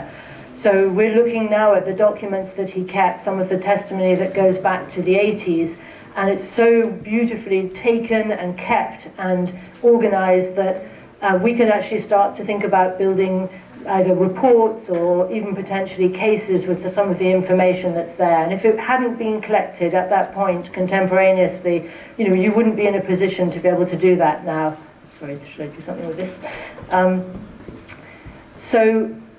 I think the lesson from that is document, collect the evidence, keep the information. And I'm just aware that there are many people in the community who have information or have video recordings, magazines, old newspaper cuttings that may not seem that valuable, and as time goes by they may throw them out, but I would urge you not to do that. Those things have a value in terms of linkage evidence, and what I mean by that is we know that certain violations happened in certain places, but it's sometimes difficult to link that to the unit that was in charge of the army camps or police stations or whoever the alleged perpetrators are. And having those documents, those videos, other kinds of newspapers, sometimes you can make those links, and those are incredibly valuable, apart from the fact that it's also your history and it should be preserved. So that's one lesson, I think, from what Dr. Varada Kumar did, and he kept an enormous amount of documentation. I think another thing is to say that, justice is unbelievably slow, and yes, I'm the most impatient person about that too, but, we're looking at the potential for things to take decades. So, looking back at my first sort of, how can I put it, the first human rights case in a way that I had to deal with was when I went to Sri Lanka as the BBC correspondent in 2000, and that was after the killing of the BBC stringer in Jaffna, Nimarajan Malvaganam. And, I obviously had to deal with his family in Sri Lanka and how they left the country. But, that's a very, very personal case for me. But amazingly, that is the one and only universal jurisdiction case in the UK, pertaining to Sri Lanka. And it's, a year ago, a member of the EPDP who's been living here for years in the UK was arrested. And so, the British police are investigating that case more than 20 years later. Unfortunately, after Nimarajan's, both his parents died, so they didn't get to see that the arrest. But there is something there that at least some accountability can happen even decades later. And we learned about a week ago that the police in the UK now are also investigating the 2001 attack on the TNA election rally in Narantani, so because another alleged suspect is in the UK in connection with that. So that's two cases from the deep past, from more than 20 years ago, which are being investigated in the UK. So I would say keep the evidence, keep the information. People who are older, who like me, remember 2000, 2001 or before, also have a lot of information in their heads that could be valuable. So preserve that information. We're looking at 10th of December today, and many people have mentioned sanctions. And I too am bitterly disappointed that today we don't see any announcement of sanctions in the UK with respect to Sri Lanka. We in the ITJP put forward 2 detailed sanctions submissions, one on Shavendra Silva, one on Jagat Jayasuriya. Jagat, because he's retired, we thought he was an easier target for the UK government. Both of them, there's more than enough evidence to indict them, let alone sanction, where the threshold is much, much lower. And we refashioned the one on Jagat Jayasuriya, which is around Joseph Camp, to bring it in line with the current trend or current sort of emphasis of the Foreign Office, which is looking at conflict-related sexual violence. So they said a year ago they would prioritise sanctions that were pertaining to conflict-related sexual violence. So we showed them how that was particularly relevant in that case. We had a meeting with the Foreign Office about 10 days ago, again, to explain to them the evidence, and it was clear that they hadn't really read the sanctions submission properly. They hadn't reached out to the UN Sri Lanka Accountability Project, the mechanism that is supposed to be gathering evidence and is set up by the core group, by the Human Rights Council, which the UK led, and they didn't seem to understand that they should reach out to these groups to enable them to sanction. So they said they were just waiting for recommendations from the Sri Lanka Accountability Programme project when it finishes. That's not our understanding of its mandate.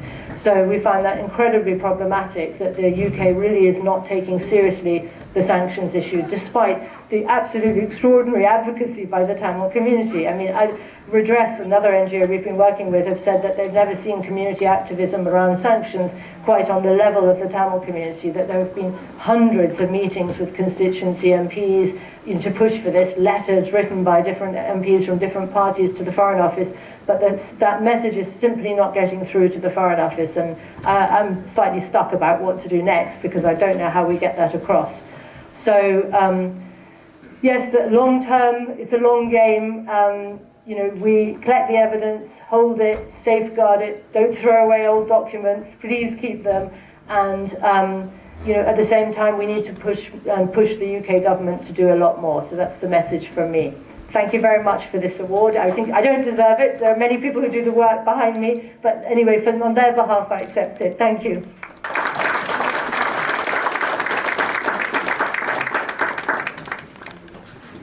We extend our deepest gratitude for your unwavering commitment and tireless efforts in advocating for human rights. Your dedication to this cause is truly commendable and serves as an inspiration to us all. Thank you for your courage, passion, and continuous fight for justice and equality. எங்களுடைய தகவல்களையும் தரவுகளையும் நாம் எவ்வாறு பாதுகாக்க வேண்டும் என்பதற்கு ஒரு மிகச்சிறந்த உதாரணமாக இன்றைய நிகழ்வினுடைய பிதாவாக திகழ்கின்ற திரு வரதகுமார் ஐயா அவர்களை நாங்கள் உதாரணமாக கொள்ளலாம். அவ்வாறு அவருடைய நினைவுகளையும் நினைவுபடுத்தி தன்னுடைய மனித உரிமை செயற்பாடுகளை இடைவிடாது எமக்காக தொடர்ச்சியாக வழங்கி கொண்டிருக்கின்ற பிரான்சிஸ் ஹாரிசன் அவர்களுடைய சிறப்பான உரையை தொடர்ந்து நாங்கள் அடுத்த நிகழ்வுக்கு செல்ல இருக்கின்றோம். அவருக்கு இந்த இடத்திலே நாங்கள் மனப்பூர்வமான நன்றியையும் தெரிவித்துக் கொள்கின்றோம்.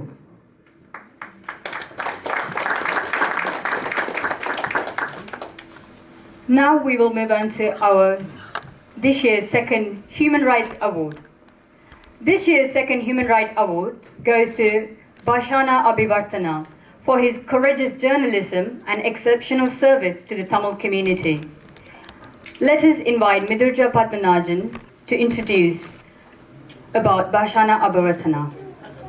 இந்த ஆண்டுக்கான இரண்டாவது மனித உரிமைகள் விருது பாஸ்னா அபயவர்தனவின் துணிச்சலான பத்திரிகை மற்றும் தமிழ் சமூகத்திற்கான அபூர்வ சேவைக்காக வழங்கி கௌரவிக்கப்படுகின்றது.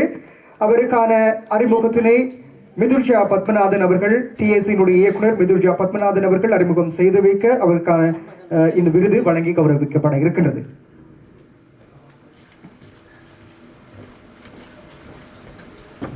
Again, a great privilege to be able to introduce the next award. Bashna, an exiled journalist and the convener of Journalists for Democracy in Sri Lanka, JDS, began his journalistic journey in 1991 with Latviga newspaper.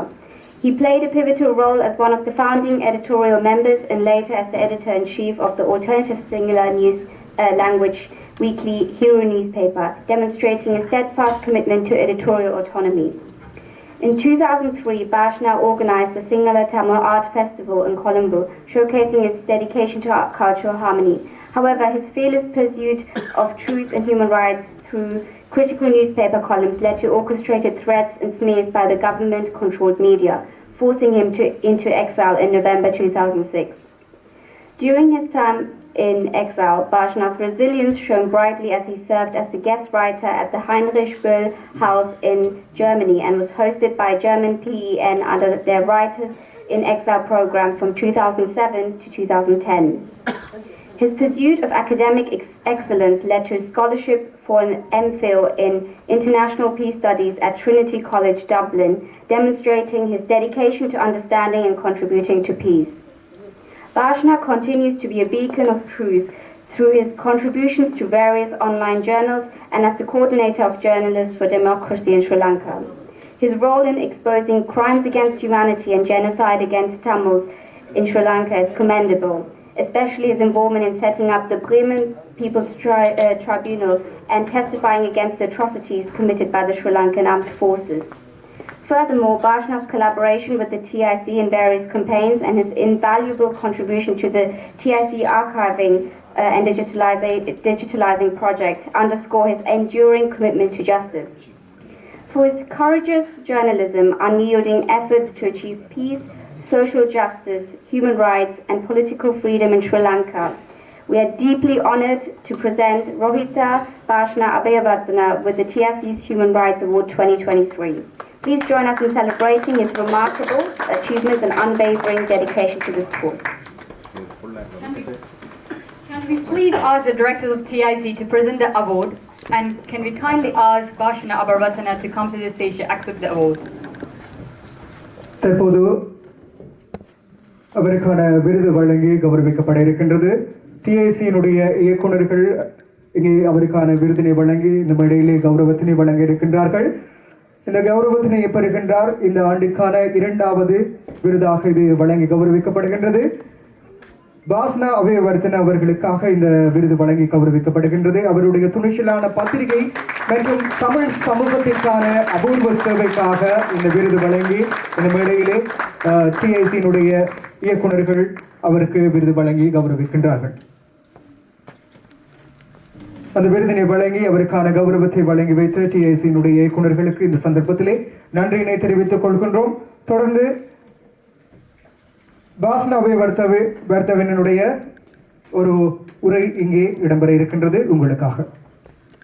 We thank you, Director of TIC, and can we please request Bashna Abeyavardena to deliver his speech?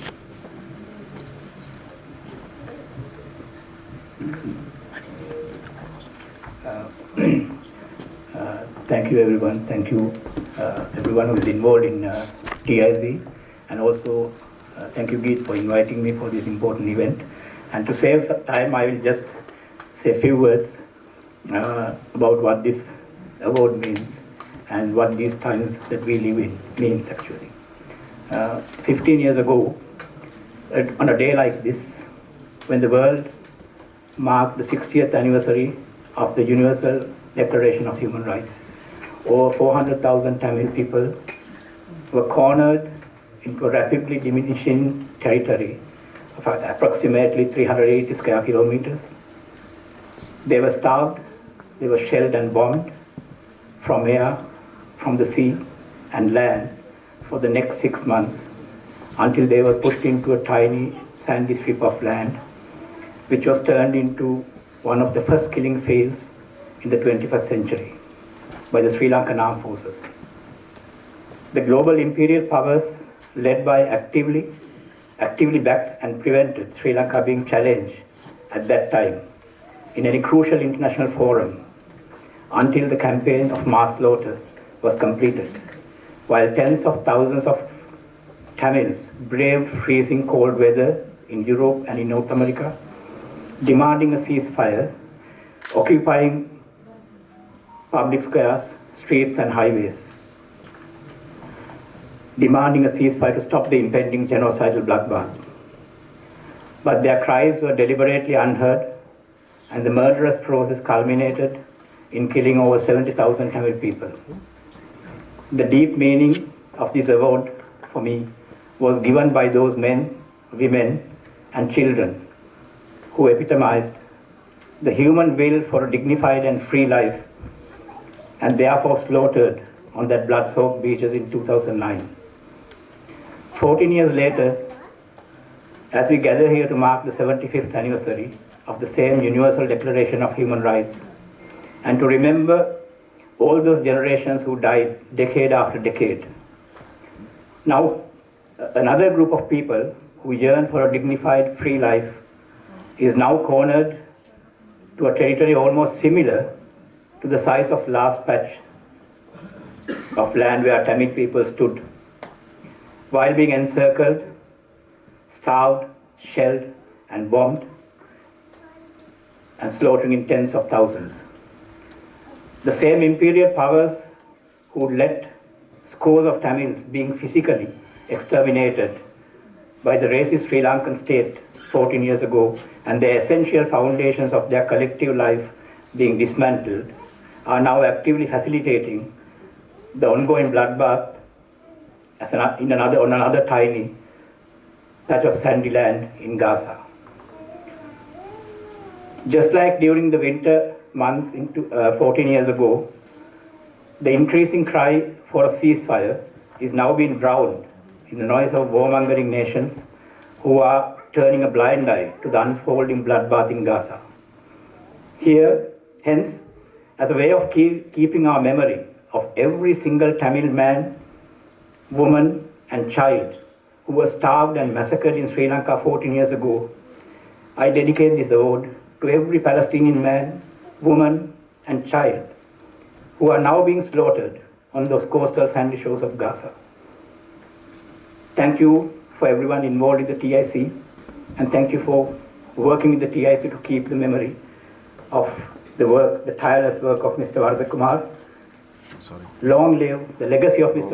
Vairamuthu Varadhakumar's tireless work to preserve and document the history of the state criminality in Sri Lanka, and also the role played by the global and regional powers who are overtly and tacitly complicit in those crimes. Thank you very much.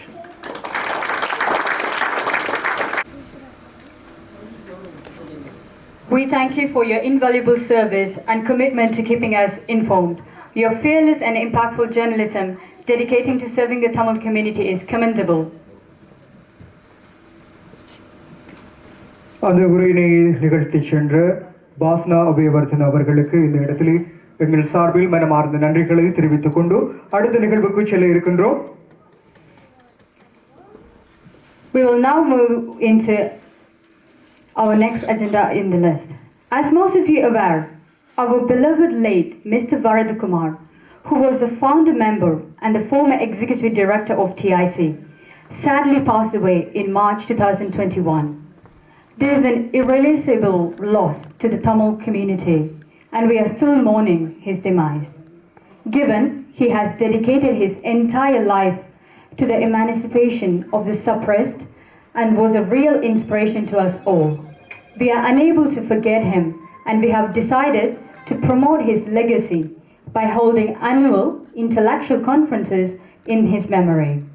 We have also introduced the Varadhakumar Memorial Award to honor people who have committed to human rights.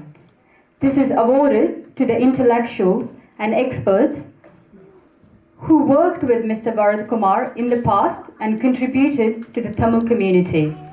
We believe this would not only help us to pay him in an appropriate tribute to also help take his legacy and dreams forward. Accordingly, this year, the Tamil Information Center has decided to honor our eminent guest, Dr. Shiva Tyagaraja, for his extensive academic research and outstanding contribution to the TIC by presenting him the Varadhakumar Memorial Award of 2023. Now let's welcome Midurja Padmanathan to introduce him. TIC நிறுவனர் உறுப்பினரும் முன்னாள் நிர்வாக இயக்குனருமான நமது அன்பிற்குரிய மறைந்த திரு வரதகுமார் அவர்கள் 2021 March மாதம் துரதிர்ஷ்டவசமாக காலமானார்.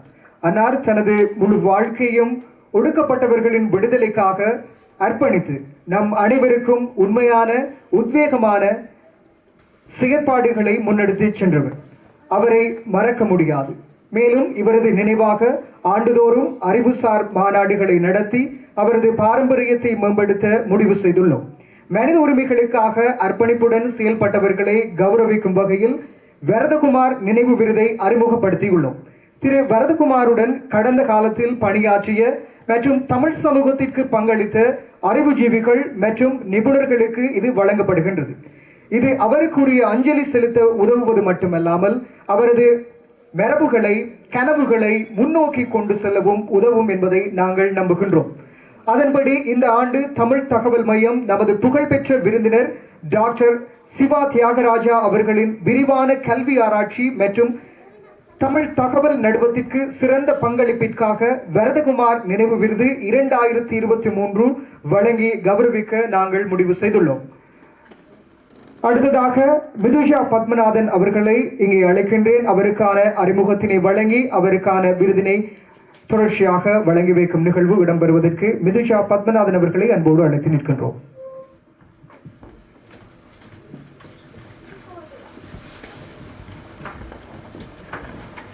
Just a small correction that Varadaraja passed away in 2019. Ladies and gentlemen, again, a huge honor to be able to introduce the last winner, Dr. Siva Tyagaraja. Dr. Siva Tyagaraja is a retired medical specialist in human genetics with academic skills in anthropology, archaeology and history, and is also a well-known writer and an academic researcher. Born in Kattuvan, a village in the Telipala district of the north, which was a village also destroyed, one of the many villages destroyed by the Sri Lankan Armed Forces in 1988. He completed his early education at Mahajana College in Telipala and gained various degrees both in Sri Lanka and in the UK.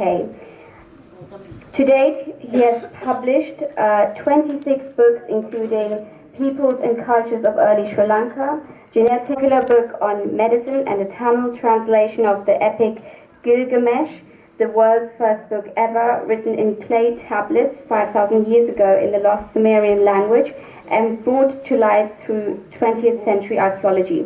And he has also written over 50 academic articles in various publications. His research books in English are used as reference books at the universities both in Sri Lanka and in South India.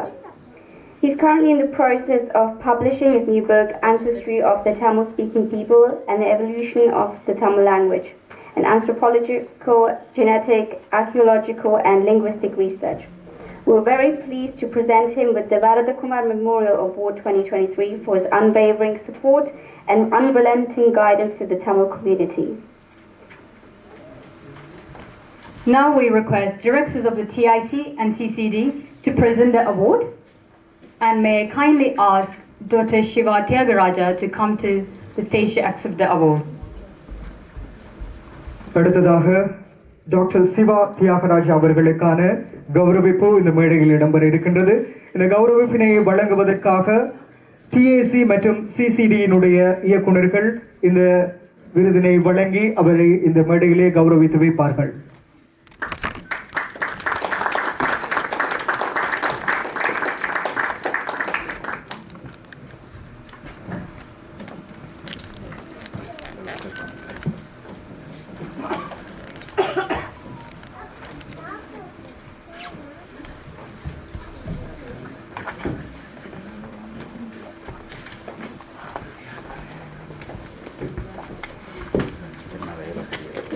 தற்போது doctor Siva Thiyagaraja அவர்களுக்கான கௌரவிப்பு இந்த சர்வதேச மனித உரிமைகள் 2023 நிகழ்விலே இடம்பெற்றுக் கொண்டிருக்கின்றது.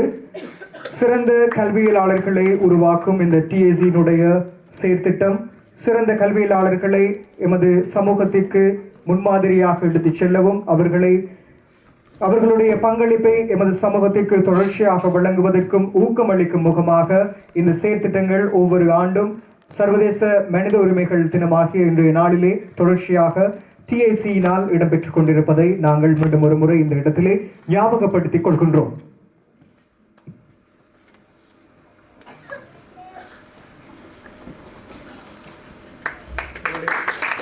உங்களுடைய கரகோஷங்களை வழங்கி இங்கே அவர்களை உற்சாகப்படுத்தலாம். We thank you, directors of TIC and CCD, for presenting the award. May I kindly ask Dr. Shiva Tyagaraja to deliver his speech.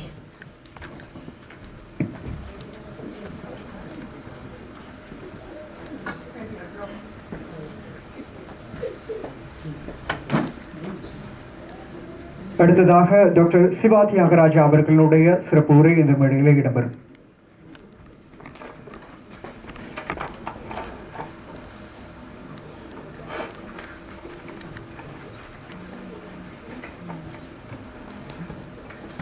அனைவருக்கும் வணக்கம்.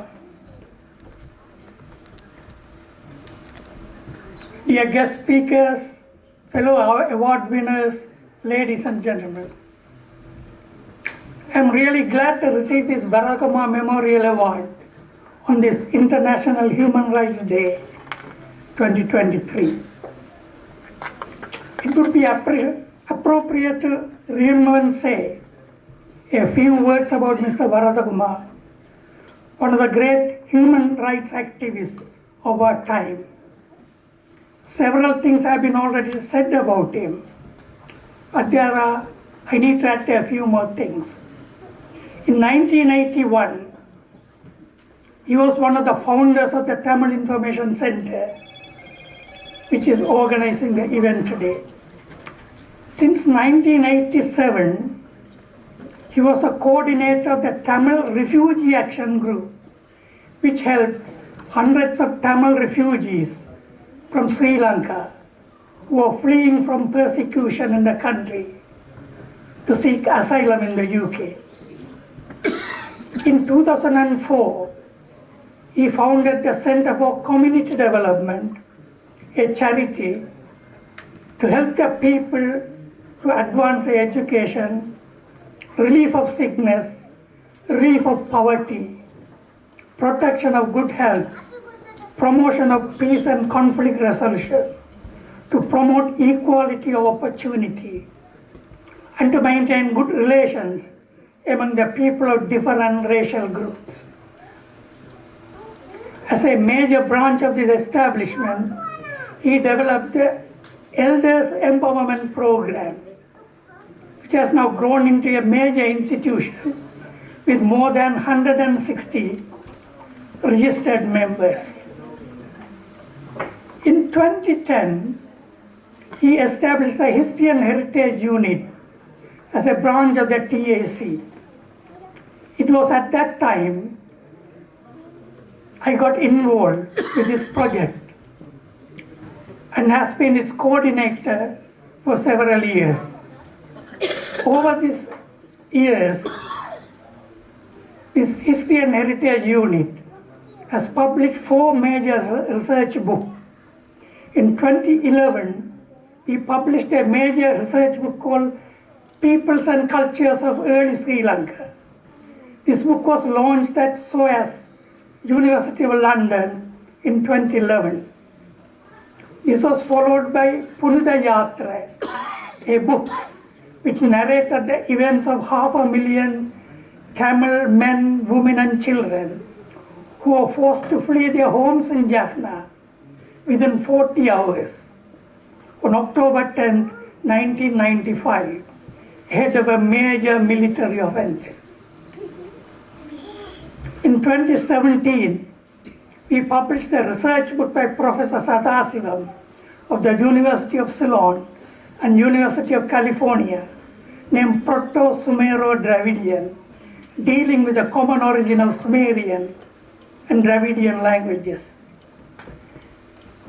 Mr. Barack Obama's dream was to build a heritage museum of Lankan Tamils in England, and he had held several meetings over the years regarding this project.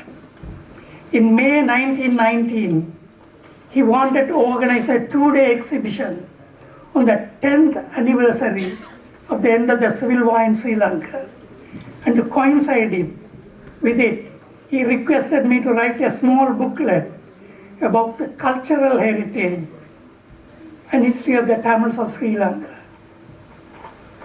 Unfortunately, Mr. Varadagama passed away on the 12th of March 2019. The Tamil Information Center determined to carry on the work he has commenced at a two-day exhibition on the 18th and 19th of May 2019 in Tolworth, UK, as planned. The Buddhi request that the Tamils of Sri Lanka, a timeless heritage, was launched at this exhibition. Mr. Varadagama was a man for all seasons, a man to remember. Thank you.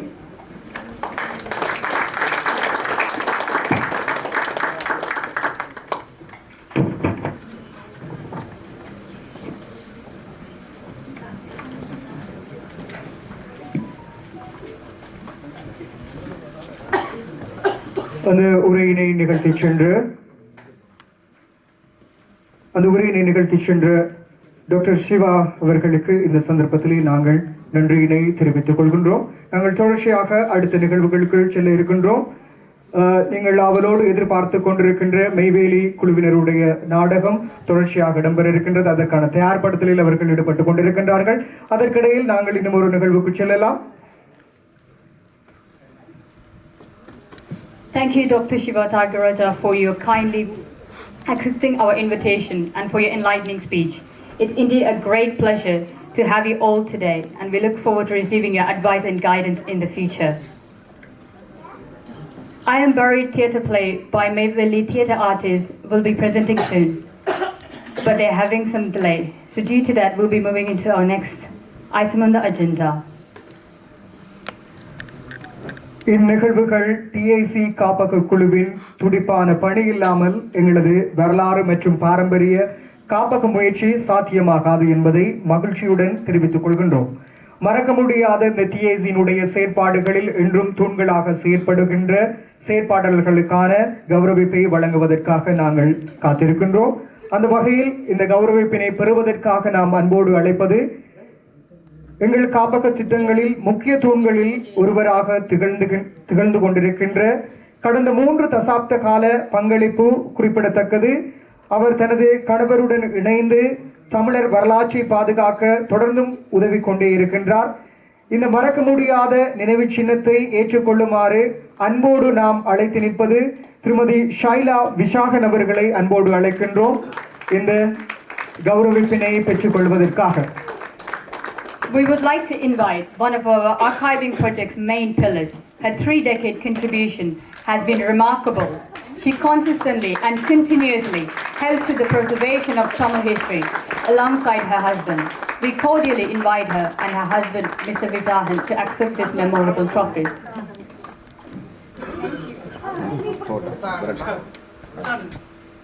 அவருடைய கணவரையும் இணைந்து இந்த கௌரவிப்பினை பெறுவதற்காக நாம் அன்போடு அழைத்து நிற்கின்றோம்.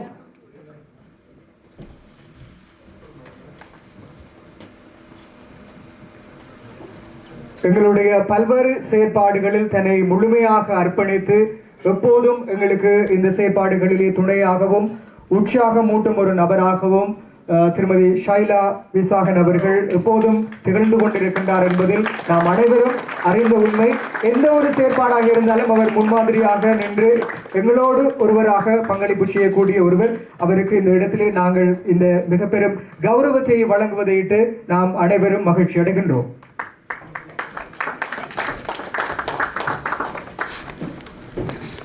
இந்த கௌரவத்தினை வழங்கி வைத்தவர்களுக்கும் இந்த இடத்திலே நாம் நன்றி கூற கடமைப்பட்டிருக்கின்றோம். பல ஆண்டுகளாக டிஏசியுடன் பணிபுரிந்து வருகின்ற ஒரு நபர். எங்கள் நிகழ்வுகளில் அவரது பங்களிப்பு குறிப்பிடத்தக்க பங்களிப்பை தன்னால் இயலுமானவரை கொடுக்கக்கூடிய ஒருவர். எந்த ஒரு நிகழ்வையும் ஒருங்கமைப்பதில் அவர் எப்போதும் எங்களுக்கு உதவியாகவும் ஒத்தாசையாகவும் இருந்து செயற்படக்கூடிய ஒருவர். திரு சிவராஜா சிவசம்பு அவர்களை அன்போடு அடுத்த கௌரவத்தினை பெறுவதற்காக மேடைக்கு அழைக்கின்றோம். எங்களுடைய பல்வேறு செயற்பாடுகளில் தன்னை முழுமையாக அர்ப்பணித்து டிஐசியினுடைய பல்வேறு செயற்பாடுகளில் தன்னை அர்ப்பணித்து செயற்படக்கூடிய ஒருவர். இன்னும் துடிப்பாகவும் அந்த உற்சாகத்தோடும் சகல செயற்பாடுகளிலும் தன்னை அர்ப்பணித்து செயற்படக்கூடிய ஒருவராக இருக்கின்ற சிவராஜா சிவசம்பு அவர்கள் இந்த கௌரவத்தினை பெற்றுக் கொள்கின்றார். உங்களுடைய கலந்த கரகோஷத்திற்கு மத்தியில் இந்த விருது அவருக்கு வழங்கப்படுகின்றது. Let's give him a big round of applause. Shivaraja Shivashampoo. He has been working with TIC for many years. His contribution to our event is significant. He's always willing to provide a helping hand in organizing any event. Can we please request him to deliver a thanks of note? நான் எதிர்பார்க்கவில்லை. மிக்க நன்றி. உண்மையிலே இது வரதகுமார் அண்ணாவுடன் பணியாற்றியது கிடைச்ச ஒரு ஆவணம் பொக்கிஷம். ரோல் மாடலாக என்னை வளர்த்து சமூகத்திலே ஒரு நல்லவனாக பட்டத்தீட்டி சமூகத்தின் மத்தியில் அவர் என்னை அனுப்பியிருந்தார். தனியே அவரோட உரையாடிய காலங்கள் என்றும் மறக்க முடியாது. அடுத்து இந்த இடத்திலே நான் முக்கியமாக உலகமெங்கும் வாழும் இலங்கை தமிழர்களாக இருக்கலாம், ஏனைய மொழி பேசுகிறவர்களாக இருக்கலாம், பல்லுயிர் ஓம்பப்பட வேண்டும் என்ற தொனியில் தான் நான் தற்பொழுது பறைசாற்றி கொண்டு வருகின்றேன். இங்கே நீங்கள் பார்த்தீர்கள் என்றால் கிரீன் ஃபாரஸ்ட் இன்டர்நேஷனல் எனது தனிப்பட்ட முயற்சியால் இந்த கோவிட் காலத்தில் ஆரம்பிக்கப்பட்ட ஒரு நிறுவனம். அந்த நிறுவனம் ஆளுக்கு ஒரு மரம் நடுவோம் என்ற திட்டத்தை வடக்கு கிழக்கில் முன்னெடுத்து இன்றைக்கு 2 வருடத்துக்கு 40,000 மரங்கள் நட்டிருக்கின்றேன். தனிப்பட்ட எனது உழைப்பிலே நான் யாரிடமும் நீர் சேர்ப்பதில்லை. 40 வருடம் புலம்பெயர் தேசத்தில் வாழ்ந்திருக்கின்றேன். 40,000 மரம் நட்டிருக்கின்றேன். அடுத்த வருடம் 1,00,000 தென்னம்பிள்ளை வடக்கு கிழக்கில் உள்ள 100 கல்லூரிகள் மூலம் 1000 மரங்கள் நடும் திட்டத்தை ஆரம்பித்து வைத்து மாஜனா கல்லூரியிலே முதலாவது 1000, 2வது 1000 சாவைச்சேரி ரிபர்ட் காலேஜிலும், அதனைத் தொடர்ந்து நாங்கள் இன்னும் பல இடங்களில் இந்த மழை முடிய பிப்ரவரி மாதம் வடக்கு கிழக்கிலே பாரி அளவில் தன்னை நட இருக்கின்றோம். நீங்கள் ஒவ்வொருவரும் முடிந்தளவு ஆளுக்கு ஒரு மரம் ஆண்டுக்கு ஒரு முறை நடுங்கள். புலம்பெயர் தேசத்தில் வாழ்கின்ற அத்தனை பேரும் ஆளுக்கு ஒரு மரம் நட்டால் நாடு முன்னேறும், பொருளாதாரம் விருத்தி அடையும். குறிப்பாக தென்னம்பிள்ளை, ஒரு மாணவனுக்கு 20 தென்னம்பிள்ளை இருந்தால் 6000 தேங்காய் வருஷத்துக்கு கிடைக்கும். தென்னை 5வது ஏற்றுமதி பொருளாக இலங்கையில் மாற்ற வேண்டும் என்ற திட்டத்தில் இம்முறை வேர்ல்ட் கோகனட் டே 2 செப்டம்பர் கவர்மெண்ட் அனௌன்ஸ் பண்ணி இருக்கிறார்கள். புத்தளம், சிலாபம், குருநாகல் போல் வடமாகாணத்தில் 5 மாவட்டங்களையும் தென்னைக்கான ட்ரையாங்கிள் சிஸ்டம். இது எங்களது 2 வருட பணியிலே அரசுக்கு கொடுத்த அழுத்தத்தின் பின் ஏற்பட்ட ஒரு மாற்றம். எனவே வெறு விரைவில் கிழக்கிலும் அப்படியான ஒரு திட்டம் கொண்டு வருவோம். முதுகூர் பக்கத்தில் தற்பொழுது பணியாற்றுகின்றோம். எனவே முடிந்தளவு நமது பணிகளை இணையத்திலும் ஃபேஸ்புக் மூலம் அறியுங்கள். நீங்கள் பிறந்த ஊரிலே, நீங்கள் படித்த கல்லூரியிலோ பாடசாலையிலோ முன்பள்ளியிலோ அந்த சிறார்களுக்கு இயற்கையுடன் இசைப்பட வாழ நட்சத்திர உணவை உண்டு வாழ்வதற்கான ஆரோக்கியமான சிறார்களை வளர்ப்பதற்கு தயவு செய்து உதவுங்கள். ஒரு தென்னம்பிள்ளை 20 பென்ஸ் தான் முடியும். நன்றி, வணக்கம். Thank you, Shivaraja Shivashampoo, for your contribution. பசுமை குரலாக பசுமையான நினைவுகளோடு தன் உரையை நிகழ்த்தி சென்ற சிவராஜா சிவசம்பு அவர்களுக்கு நன்றியினை தெரிவித்துக் கொண்டு மற்றொரு கௌரவத்தினை இந்த மேடையிலே வழங்க தயாராக்கி கொண்டிருக்கின்றோம். இவர் உங்கள் அனைவருக்கும் மிகவும் பரிச்சயமானவர். தன்னுடைய கண்டிப்பினாலும் தன்னுடைய உற்சாகத்தினாலும் எல்லோரையும் அப்படியே கட்டி போட்டு தன்னுடைய செயற்பாடுகளுக்குள் வைக்கக்கூடிய ஒருவர். இன்றும் என்றும் எங்களுடைய சமூகத்திற்காகவும் எங்களுடைய இளம் தலைமுறைக்காகவும் தன்னை அர்ப்பணித்து செயற்பட்டு கொண்டிருக்கின்ற ஒருவர். அவருக்கு இது வழங்கி கௌரவிக்கப்பட்டிருக்கின்றது. அவர் வேறு யாருமல்ல, எங்களுடைய கீத் குலசேகரம் அவர்களுக்கு தான் இந்த விருது வழங்கி நாங்கள் இந்த இடத்திலே கௌரவிக்க இருக்கின்றோம். நாங்கள் இந்த விருதை வழங்க போகின்றோம் என்பது அவருக்கே தெரியாது. இப்பொழுதுதான் நாங்கள் இந்த விடயத்தை இந்த மேடையிலே சொல்லி அவருக்கான கௌரவத்தை வழங்க இருக்கின்றோம். உங்களுடைய பலத்த கரகோஷத்தின் மத்தியிலே இந்த கௌரவம் வழங்கப்பட இருக்கின்றது. Let's invite Mr. Geet Kulasekaram. He is one of the main pillars of TIC. He successfully organizes the TIC archiving project team by devoting his time and effort to its setup. He has long been involved in various human rights and heritage projects in the TIC. He is working day and night to achieve TIC's ultimate objective of building a permanent heritage museum in the London for Tamil. Please give a round of big applause.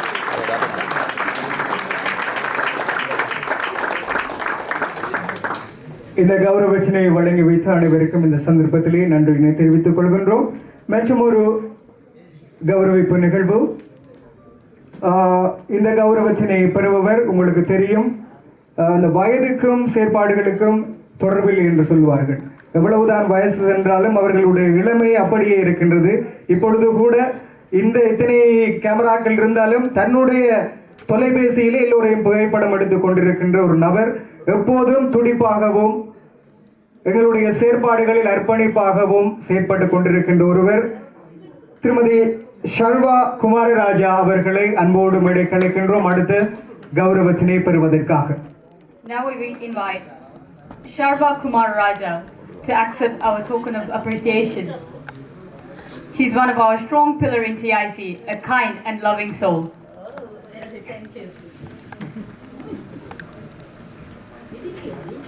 அவருக்கான கௌரவத்தினை இப்போது உங்களுடைய கரகோஷத்தின் மத்தியிலே இந்த மனித உரிமை சர்வதேச மனித உரிமைகள் நாளில் இந்த மேடையில் அவருக்கான கௌரவத்தினை நாம் வழங்கி வைப்பதிலே பெரும் மகிழ்ச்சி அடைகின்றோம் என்பதை உங்கள் சார்பில் இந்த அவையிலே தெரிவித்துக் கொள்கின்றோம்.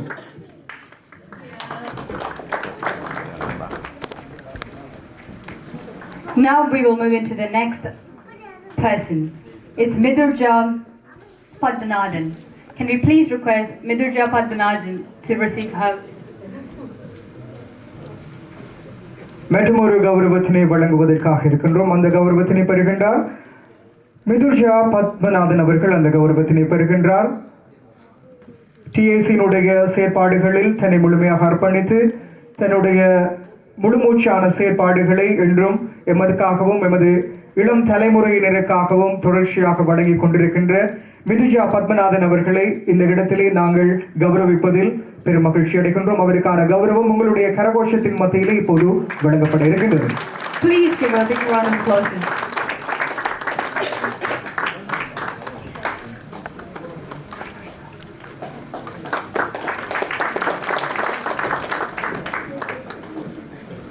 Thank you for everyone for presenting the award as well as for the people for accepting the award.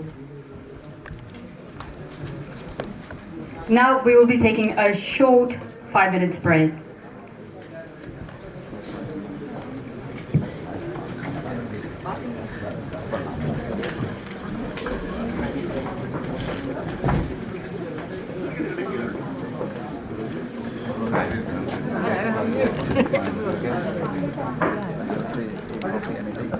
அடுத்த நிகழ்வாக நீங்கள் அவரோடு எதிர்பார்த்து கொண்டிருக்கின்ற மெய்வேலி ஊடக கலைஞர்களுடைய நாடகம் மேடையேற இருக்கின்றது. எனவே அவர்களுடைய தயார்படுத்தலுக்காக ஒரு 5 நிமிட இடைவேளை வழங்கப்படுகின்றது.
உங்களுடைய இருக்கைகளில் அமைதியாக அமர்ந்து இந்த தொடர்ச்சியான எமது நிகழ்வுகளை கண்டுகளிக்குமாறு வேண்டப்படுகின்றீர்கள்.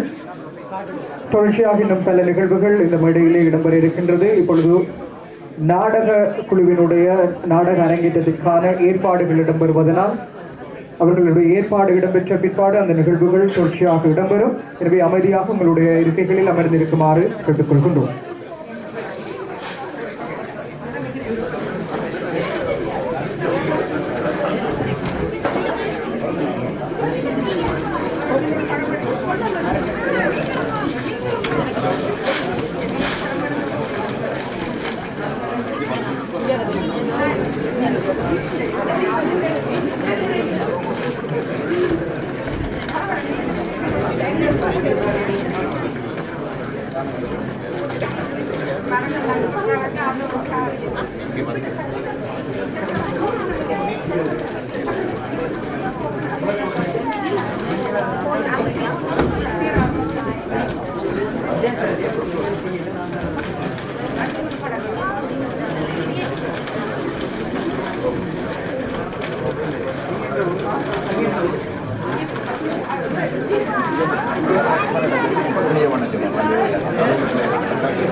நான் உங்களுக்கு அடிச்சு விட்றேன்.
Child rights. Women rights. Human rights.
Child rights. Women rights. Human rights.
Human rights.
Child rights. Women rights. Human rights.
Child rights, women rights, human rights. Human rights.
Child rights, women rights, human rights. Human rights.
In the battle, our lives were consumed for the right to live. We fiercely assumed a struggle waged for the right to persist, yet labeled violence in our heart and gist. In the battle, education was destroyed for the right to learn. We fiercely assumed a struggle waged for the right to persist, yet labeled violence in our heart and gist. In the battle, our faith was degraded for the right to worship. We fiercely assumed a struggle waged for the right to persist, yet labeled violence in our heart and gist. In the battle, our language was shattered for the right to speak. We fiercely assumed a struggle waged for the right to persist, yet labeled violence in our heart and gist. In the battle, our voices were buried for the right to speak. We fiercely assumed a struggle waged for the right to persist, yet labeled violence in our heart and gist. Human rights, a universal tongue, spoken by all, yet daily life it's unsung. Not a whisper, but a pulse beneath the soil, a buried essence with an inherent will.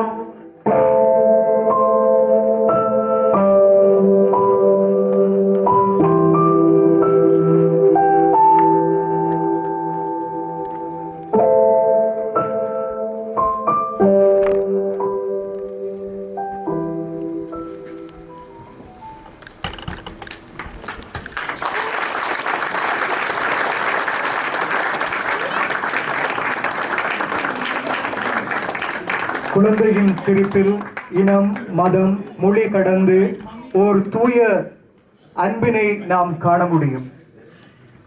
அவர்களின் வாழ்வுரிமை அடிப்படையாக பாதுகாக்கப்பட வேண்டும் என்பதுவே அனைவரது அவாவாகவும் இருக்கின்றது. இன்றைய சூழலில் எத்தனையோ தேசங்களில், எத்தனையோ இடங்களில் இடம்பெறும் மனித உரிமை மீறல்களால் அதிகம் பாதிக்கப்படுபவர்கள் சிறுவர்களாகவும் பெண்களாகவுமே காணப்படுவார்கள். இந்த சூழ்நிலை எப்போதும் இருந்து விடாமல், தொடர்ச்சியாக இடம்பெறாமல் என்றாவது ஒரு நாள் முடிவுக்கு கொண்டு வரப்பட வேண்டும். இந்த மனித உரிமைகள் மீறல்களானது என்றோ ஒரு நாள் முற்றுமுழுதாக நீக்கப்பட வேண்டும் என்பது அனைவரது அவாவாகவும் இருக்கின்றது. வலிகளையும் சுமைகளையும் கடந்து வந்த எமக்கு இந்த உணர்வலைகளை இலகுவாக அறிந்து கொள்ள முடியும் என்பதில் எந்த விதமான சந்தேகமும் இல்லை. மெய்வலி குழுவினருடைய அந்த நாடகமானது அனைவருடைய இதயங்களையும் கனமாக தொட்டிருக்கும் என்ற நம்பிக்கையோடு, உங்களுடைய இதயத்தை தட்டி பார்க்க செய்திருக்கும் என்ற நம்பிக்கையோடு அவர்களுக்கு உங்களது கரகோஷங்களை வெகுவாக வழங்கி அவர்களுடைய சிறப்பான செயல்பாடுகள், அவர்களுடைய ஊடக பணிகள் தொடர்ச்சியாக இடம்பெற வேண்டும். அவர்களுக்கான கௌரவிப்பு நிகழ்வும் தொடர்ச்சியாக இந்த மேடையிலே இடம்பெற இருக்கின்றது. The dramatic portrayal highlighting the status of human rights was truly captivating and thought-provoking.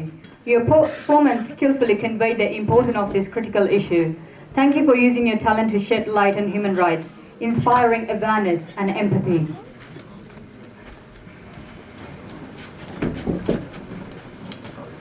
தற்போது எமது உணர்வலைகளுக்குள் எம்மை கட்டி போட்டு அந்த நாடகத்தை இந்த மேடையிலே அரங்கேற்றிய மெய்வேலி நாடக குழுவினருக்கான கௌரவிப்பு நிகழ்வு தற்பொழுது எமது டிஏசி இயக்குநர்களினால் இந்த மேடையிலே அவர்களுக்காக கௌரவிக்கப்பட்டுக் கொண்டிருக்கின்றார்கள். We would like to thank and honor the media staff at Mayveli for their assistance. They collaborate with us continuously to record the number of Tamil traditional stuff. They are more than just the media. They are preserving our heritage. Thank you for your hard work. நன்றி.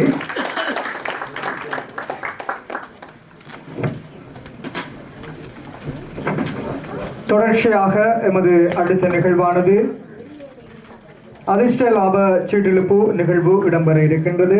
இந்த நிகழ்வுகளுக்காக நாங்கள் அதிர்ஷ்ட லாப சீட்டுகளை விற்பனை செய்திருந்தோம். நீங்கள் வாங்குகின்ற ஒவ்வொரு அதிர்ஷ்ட லாப சீட்டுகளும் வெறுமனே காசு கொடுத்து வாங்குவதற்காக மட்டுமல்ல, அதை கடந்து நீங்கள் வாங்கும் ஒவ்வொரு சீட்டுகளிலும் இலங்கையில் எமது தாயகத்தில் வடக்கு கிழக்கில் இடம்பெறுகின்ற மனித உரிமை மீறல்களினால் பாதிக்கப்பட்ட ஒவ்வொருவருக்கும் சென்றடையும். அதுபோன்று விளிம்பு நிலையில் உள்ள ஒவ்வொரு மக்களுக்கும் அந்த பணமானது சென்றடையும். அவர்களுடைய வாழ்வுரிமையை பாதுகாக்க இந்த நிதியானது பயன்படுத்தப்படும் என்பதை இந்த இடத்திலே உங்களுக்கு நாங்கள் ஞாபகப்படுத்திக் கொள்ள விரும்புகின்றோம்.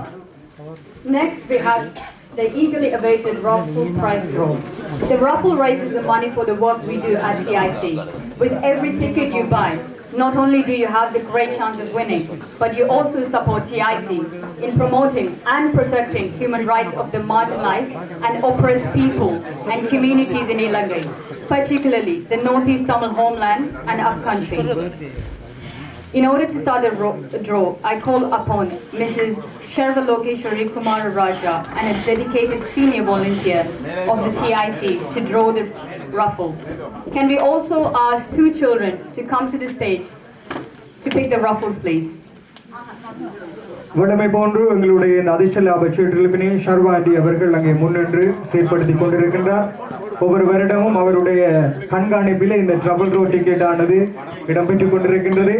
இந்த வருடம் யார் யாருக்கெல்லாம் அந்த அதிர்ஷ்டம் கதவை தட்ட போகின்றது என்பதை பொறுத்திருந்து பார்க்கலாம்.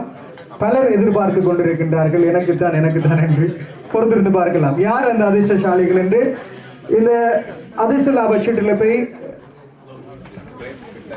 அந்த அதிர்ஷ்டசாலிகளை தெரிவு செய்வதற்காக இங்கே 2 குழந்தைகள் அழைக்கப்பட்டிருக்கின்றார்கள். அவர்கள்தான் இன்றைய இந்த அதிர்ஷ்டசாலிகளை அடையாளம் காண போகின்றார்கள். பொறுத்திருந்து பார்க்கலாம்.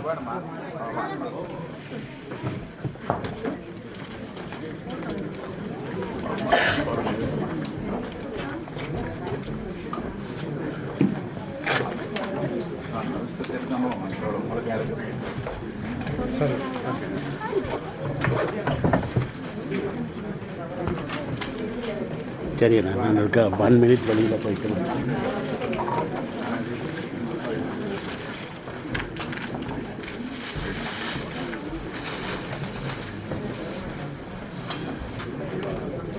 Sorry.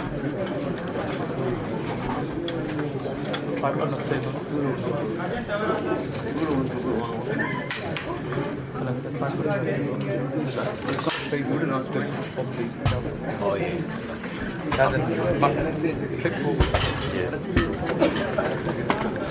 I'll stay.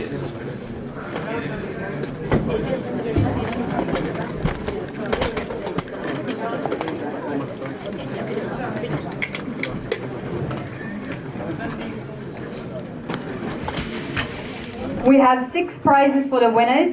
First prize, gold coin worth of 300. Second prize, gold coin worth of 200. Third prize, gold coin worth of 100.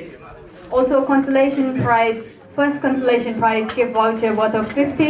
Second consolation prize, gift voucher worth of 50. Third consolation prize worth of 50.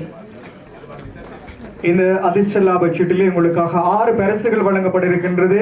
முதல் பரிசாக 300 pounds பெறுமதியான தங்க நாணயம் வழங்கப்பட இருக்கின்றது. அதே போன்று இரண்டாவது பரிசாக 200 பவுண்ட்ஸ் பெறுமதியான தங்க நாணயம், அதே போன்று மூன்றாவது பரிசாக 100 பவுண்ட்ஸ் பெறுமதியான தங்க நாணயம் வழங்கப்பட இருக்கின்றது. அதை தொடர்ந்து வழங்கப்பட இருக்கின்ற 3 ஆறுதல் பரிசுகளும் 50 பவுண்ட்ஸ் பெறுமதியான பரிசுகளாக உங்களுக்கு வழங்கி வைக்கப்பட இருக்கின்றது என்பதனை அனைவருக்கும் அறிவித்திருக்கின்றோம்.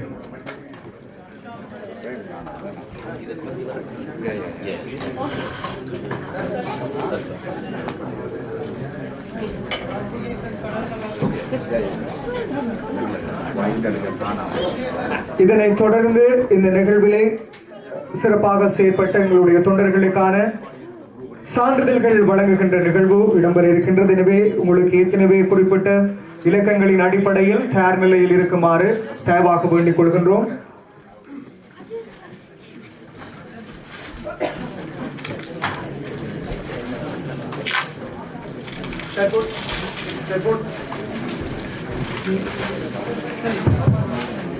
தற்பொழுது முதலாவது வெற்றி அதிர்ஷ்டசாலி தெரிவு செய்வதற்கான தெரிவு இடம்பெற இருக்கின்றது.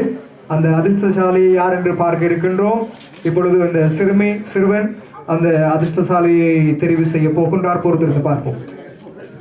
The first prize, gold coin, worth of 300, goes to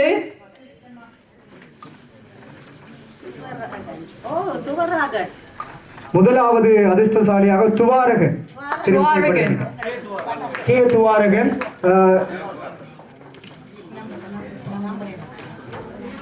அதிர்ஷ்ட சீட்டிழப்பு இலக்கம் 3830. the gold coin worth of 300. First prize goes to 3830. Can we ask Mr. Rubasinghe Padmakumara Tenakuwan, who sponsored the prize, to present the first prize to the winner? On behalf of him, Sasizana. முதலாவது அதிர்ஷ்டசாலிக்கான பரிசினை வழங்கி வைக்க திரு ரூபசிங்க பத்மகுமார தின்னகோன் அவர்கள் இந்த முதலாவது வெற்றியாளருக்கான பரிசினை வழங்கி வைக்கின்றார். நன்றி. Thank you. இரண்டாவது அதிர்ஷ்டசாலி யார்? Second prize, gold coin, worth of 200, goes to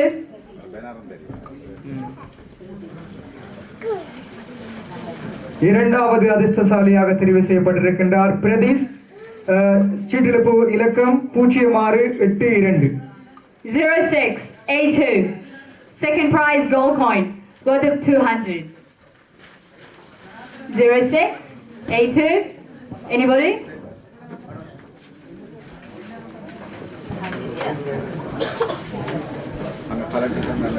Can we please request Mr. Manamayuran Manudi, who sponsored the prize, to present the second prize to the winner? Can we please get a round of applause, please?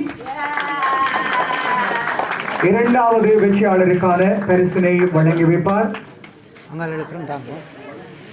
The second prize is 0682.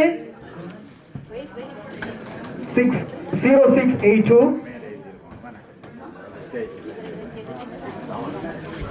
நன்றி. தற்பொழுது மூன்றாவது அதிர்ஷ்டசாலி யார் என்பதை தெரிவு செய்ய போகின்றோம். மூன்றாவது அதிர்ஷ்டசாலி யார்? Now we are moving on to the third prize, gold coin worth of 100.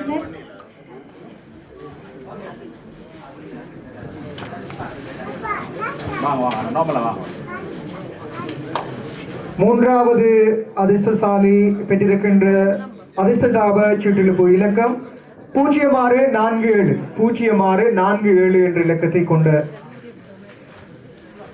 The third prize, gold coin worth of 100, goes to 0647. Can we please welcome Karthikeshan Kanekeshwari on behalf of Mukundan Maharasa College Convenience Store to present the third prize to the winner? மூன்றாவது அதிர்ஷ்டசாலியாக தெரிவு செய்யப்பட்டிருப்பவர் 0647 இலக்கத்தை கொண்ட டிக்கெட்டுக்கான நபர் அஜிஷ் என்பவர் தான் அங்கே மூன்றாவது அதிர்ஷ்டசாலியாக தெரிவு செய்யப்பட்டிருக்கின்றார். அவருக்கான பரிசினை வழங்கி வைப்பதற்காக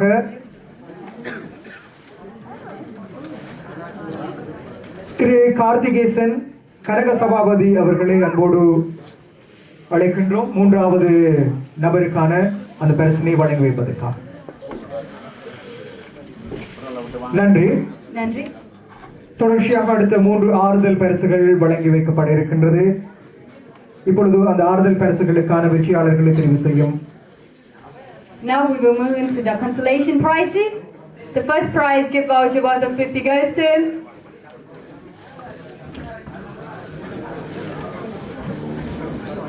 (0357).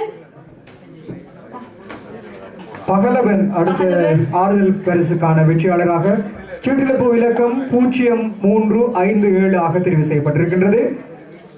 Can we request Rajalingam on behalf of Sokalingam Jogalingam TGT MP to present the first consolation prize? அவருக்கான பரிசினை வழங்கி வைப்பதற்காக திரு ராஜலிங்கம் ஐயா அவர்களை அன்போடு அழைக்கின்றோம். அந்த பரிசினை பெறுவதற்காக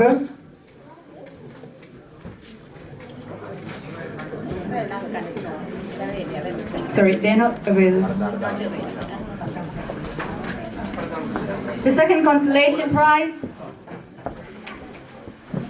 இரண்டாவது ஆறுதல் பரிசிற்கான வெற்றியாளர் இப்பொழுது தெரிவு செய்யப்பட இருக்கின்றார்.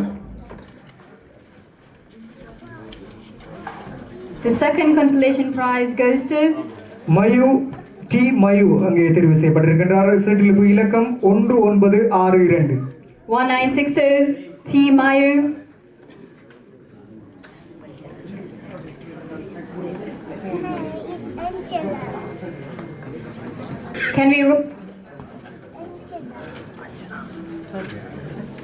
Can we request Mr. Kogulan Kunaselan to present the second consolation prize?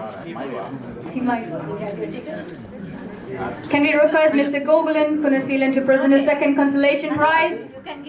இரண்டாவது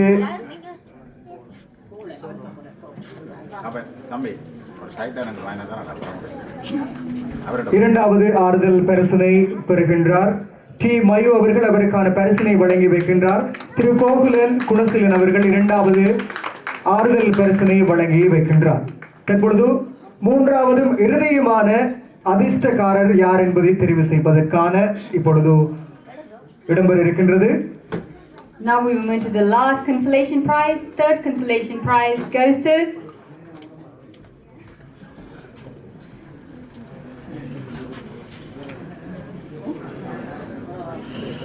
R. Jananan. R. Jananan. சீட்டிலிப்பு இலக்கம் 2506. R. Jananan. 2506. Can we request Mr. Dhanabal Subramaniam to present the third consolation prize? அவருக்கான பரிசினை வழங்கி வைப்பதற்காக தனபால் சுப்பிரமணியம் அவர்களை அழைக்கின்றோம். அந்த மூன்றாவது இறுதியுமான நபருக்கான ஆறுதல் பரிசினை வழங்கி வைக்க தனபால் சுப்பிரமணியம் அவர்கள் இந்த பரிசினை வழங்கி வைக்கின்றார்.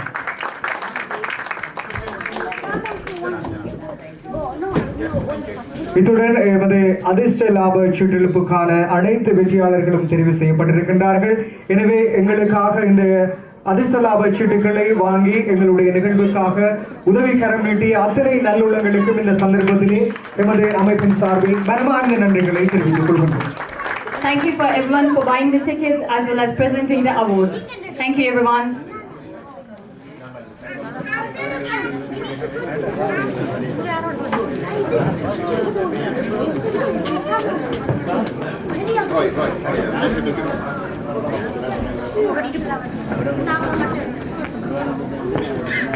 தற்பொழுது எமது நிகழ்வுகளை திறம்பட செழுமையாக சிறப்பாகவும் நடாத்துவதற்கு பல வழிகளிலும் ஒத்தாசை வழங்கிய எமது தொண்டர்களை கௌரவித்து அவர்களுக்கான சான்றிதழ் வழங்குகின்ற நிகழ்வு தற்பொழுது இடம்பெற இருக்கின்றது. Now we are moving on to the awarding certification of appreciation to the volunteers. TIC is an entirely volunteer-run organization, and we could not function without the hard work of our volunteers. We are extremely grateful to all the volunteers who sacrifice their time to help TIC with its causes. We would like to take this opportunity to give certificates to some volunteers for their hard work. Now we would like to invite Subhadesha Vajrasam to announce the volunteer's name.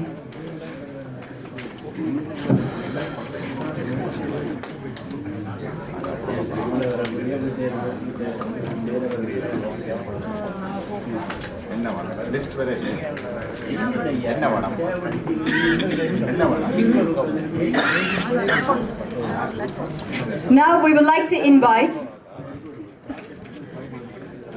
Mrs. Devarani Jagendra Bose to present the certification of appreciation. Mrs. Devarani Jagendra Bose, please come on the stage.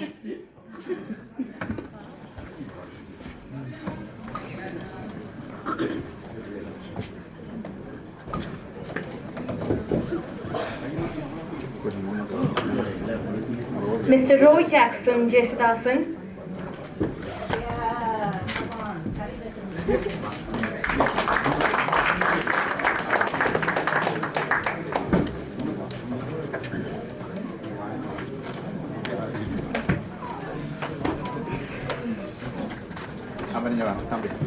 Mr. Infiraja Pattinadar.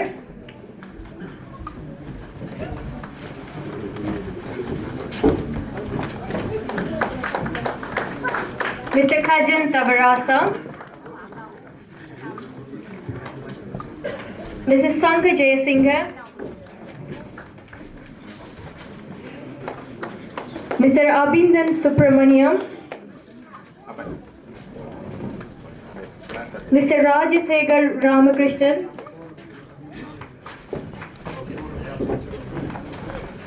Mr. Dylan Shashinkan, Mr. Prashant Rasaragnam,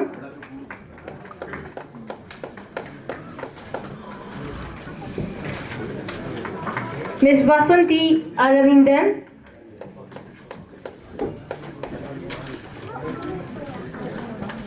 சான்றிதழ்களை வழங்கி வைத்த தேவராணி சந்திரபோஸ் அவர்களுக்கு நன்றிகளை தெரிவித்துக் கொண்டு அடுத்ததாக சான்றிதழ்களை வழங்கி வைப்பதற்காக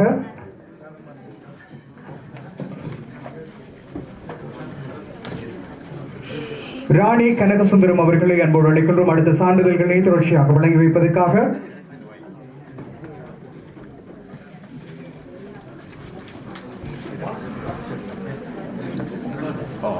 Sorry.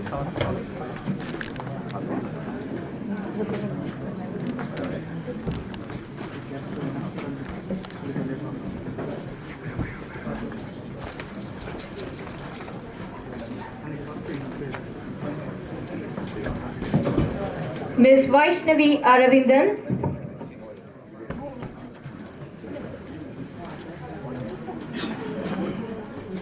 Mr. Arunodayan Subramaniam, Ms. Sintuja Jaivan,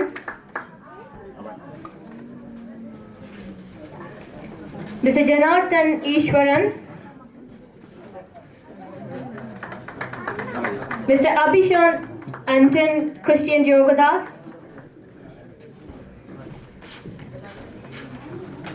Mrs. Darushan Maria Nason, Mr. Darshan Nirmal,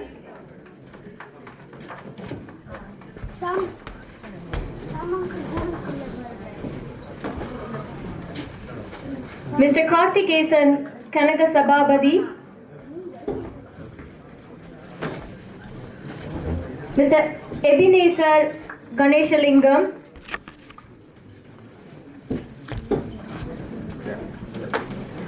Mr. Kajanath Sundaralingam,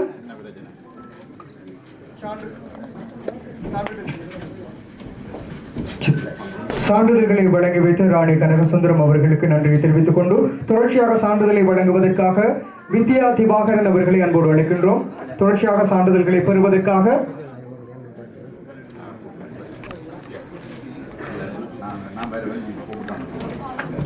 வித்யா திவாகரன் அவர்களை சான்றிதழ்களை வழங்கி வைப்பதற்காக அன்போடு அழைக்கின்றோம்.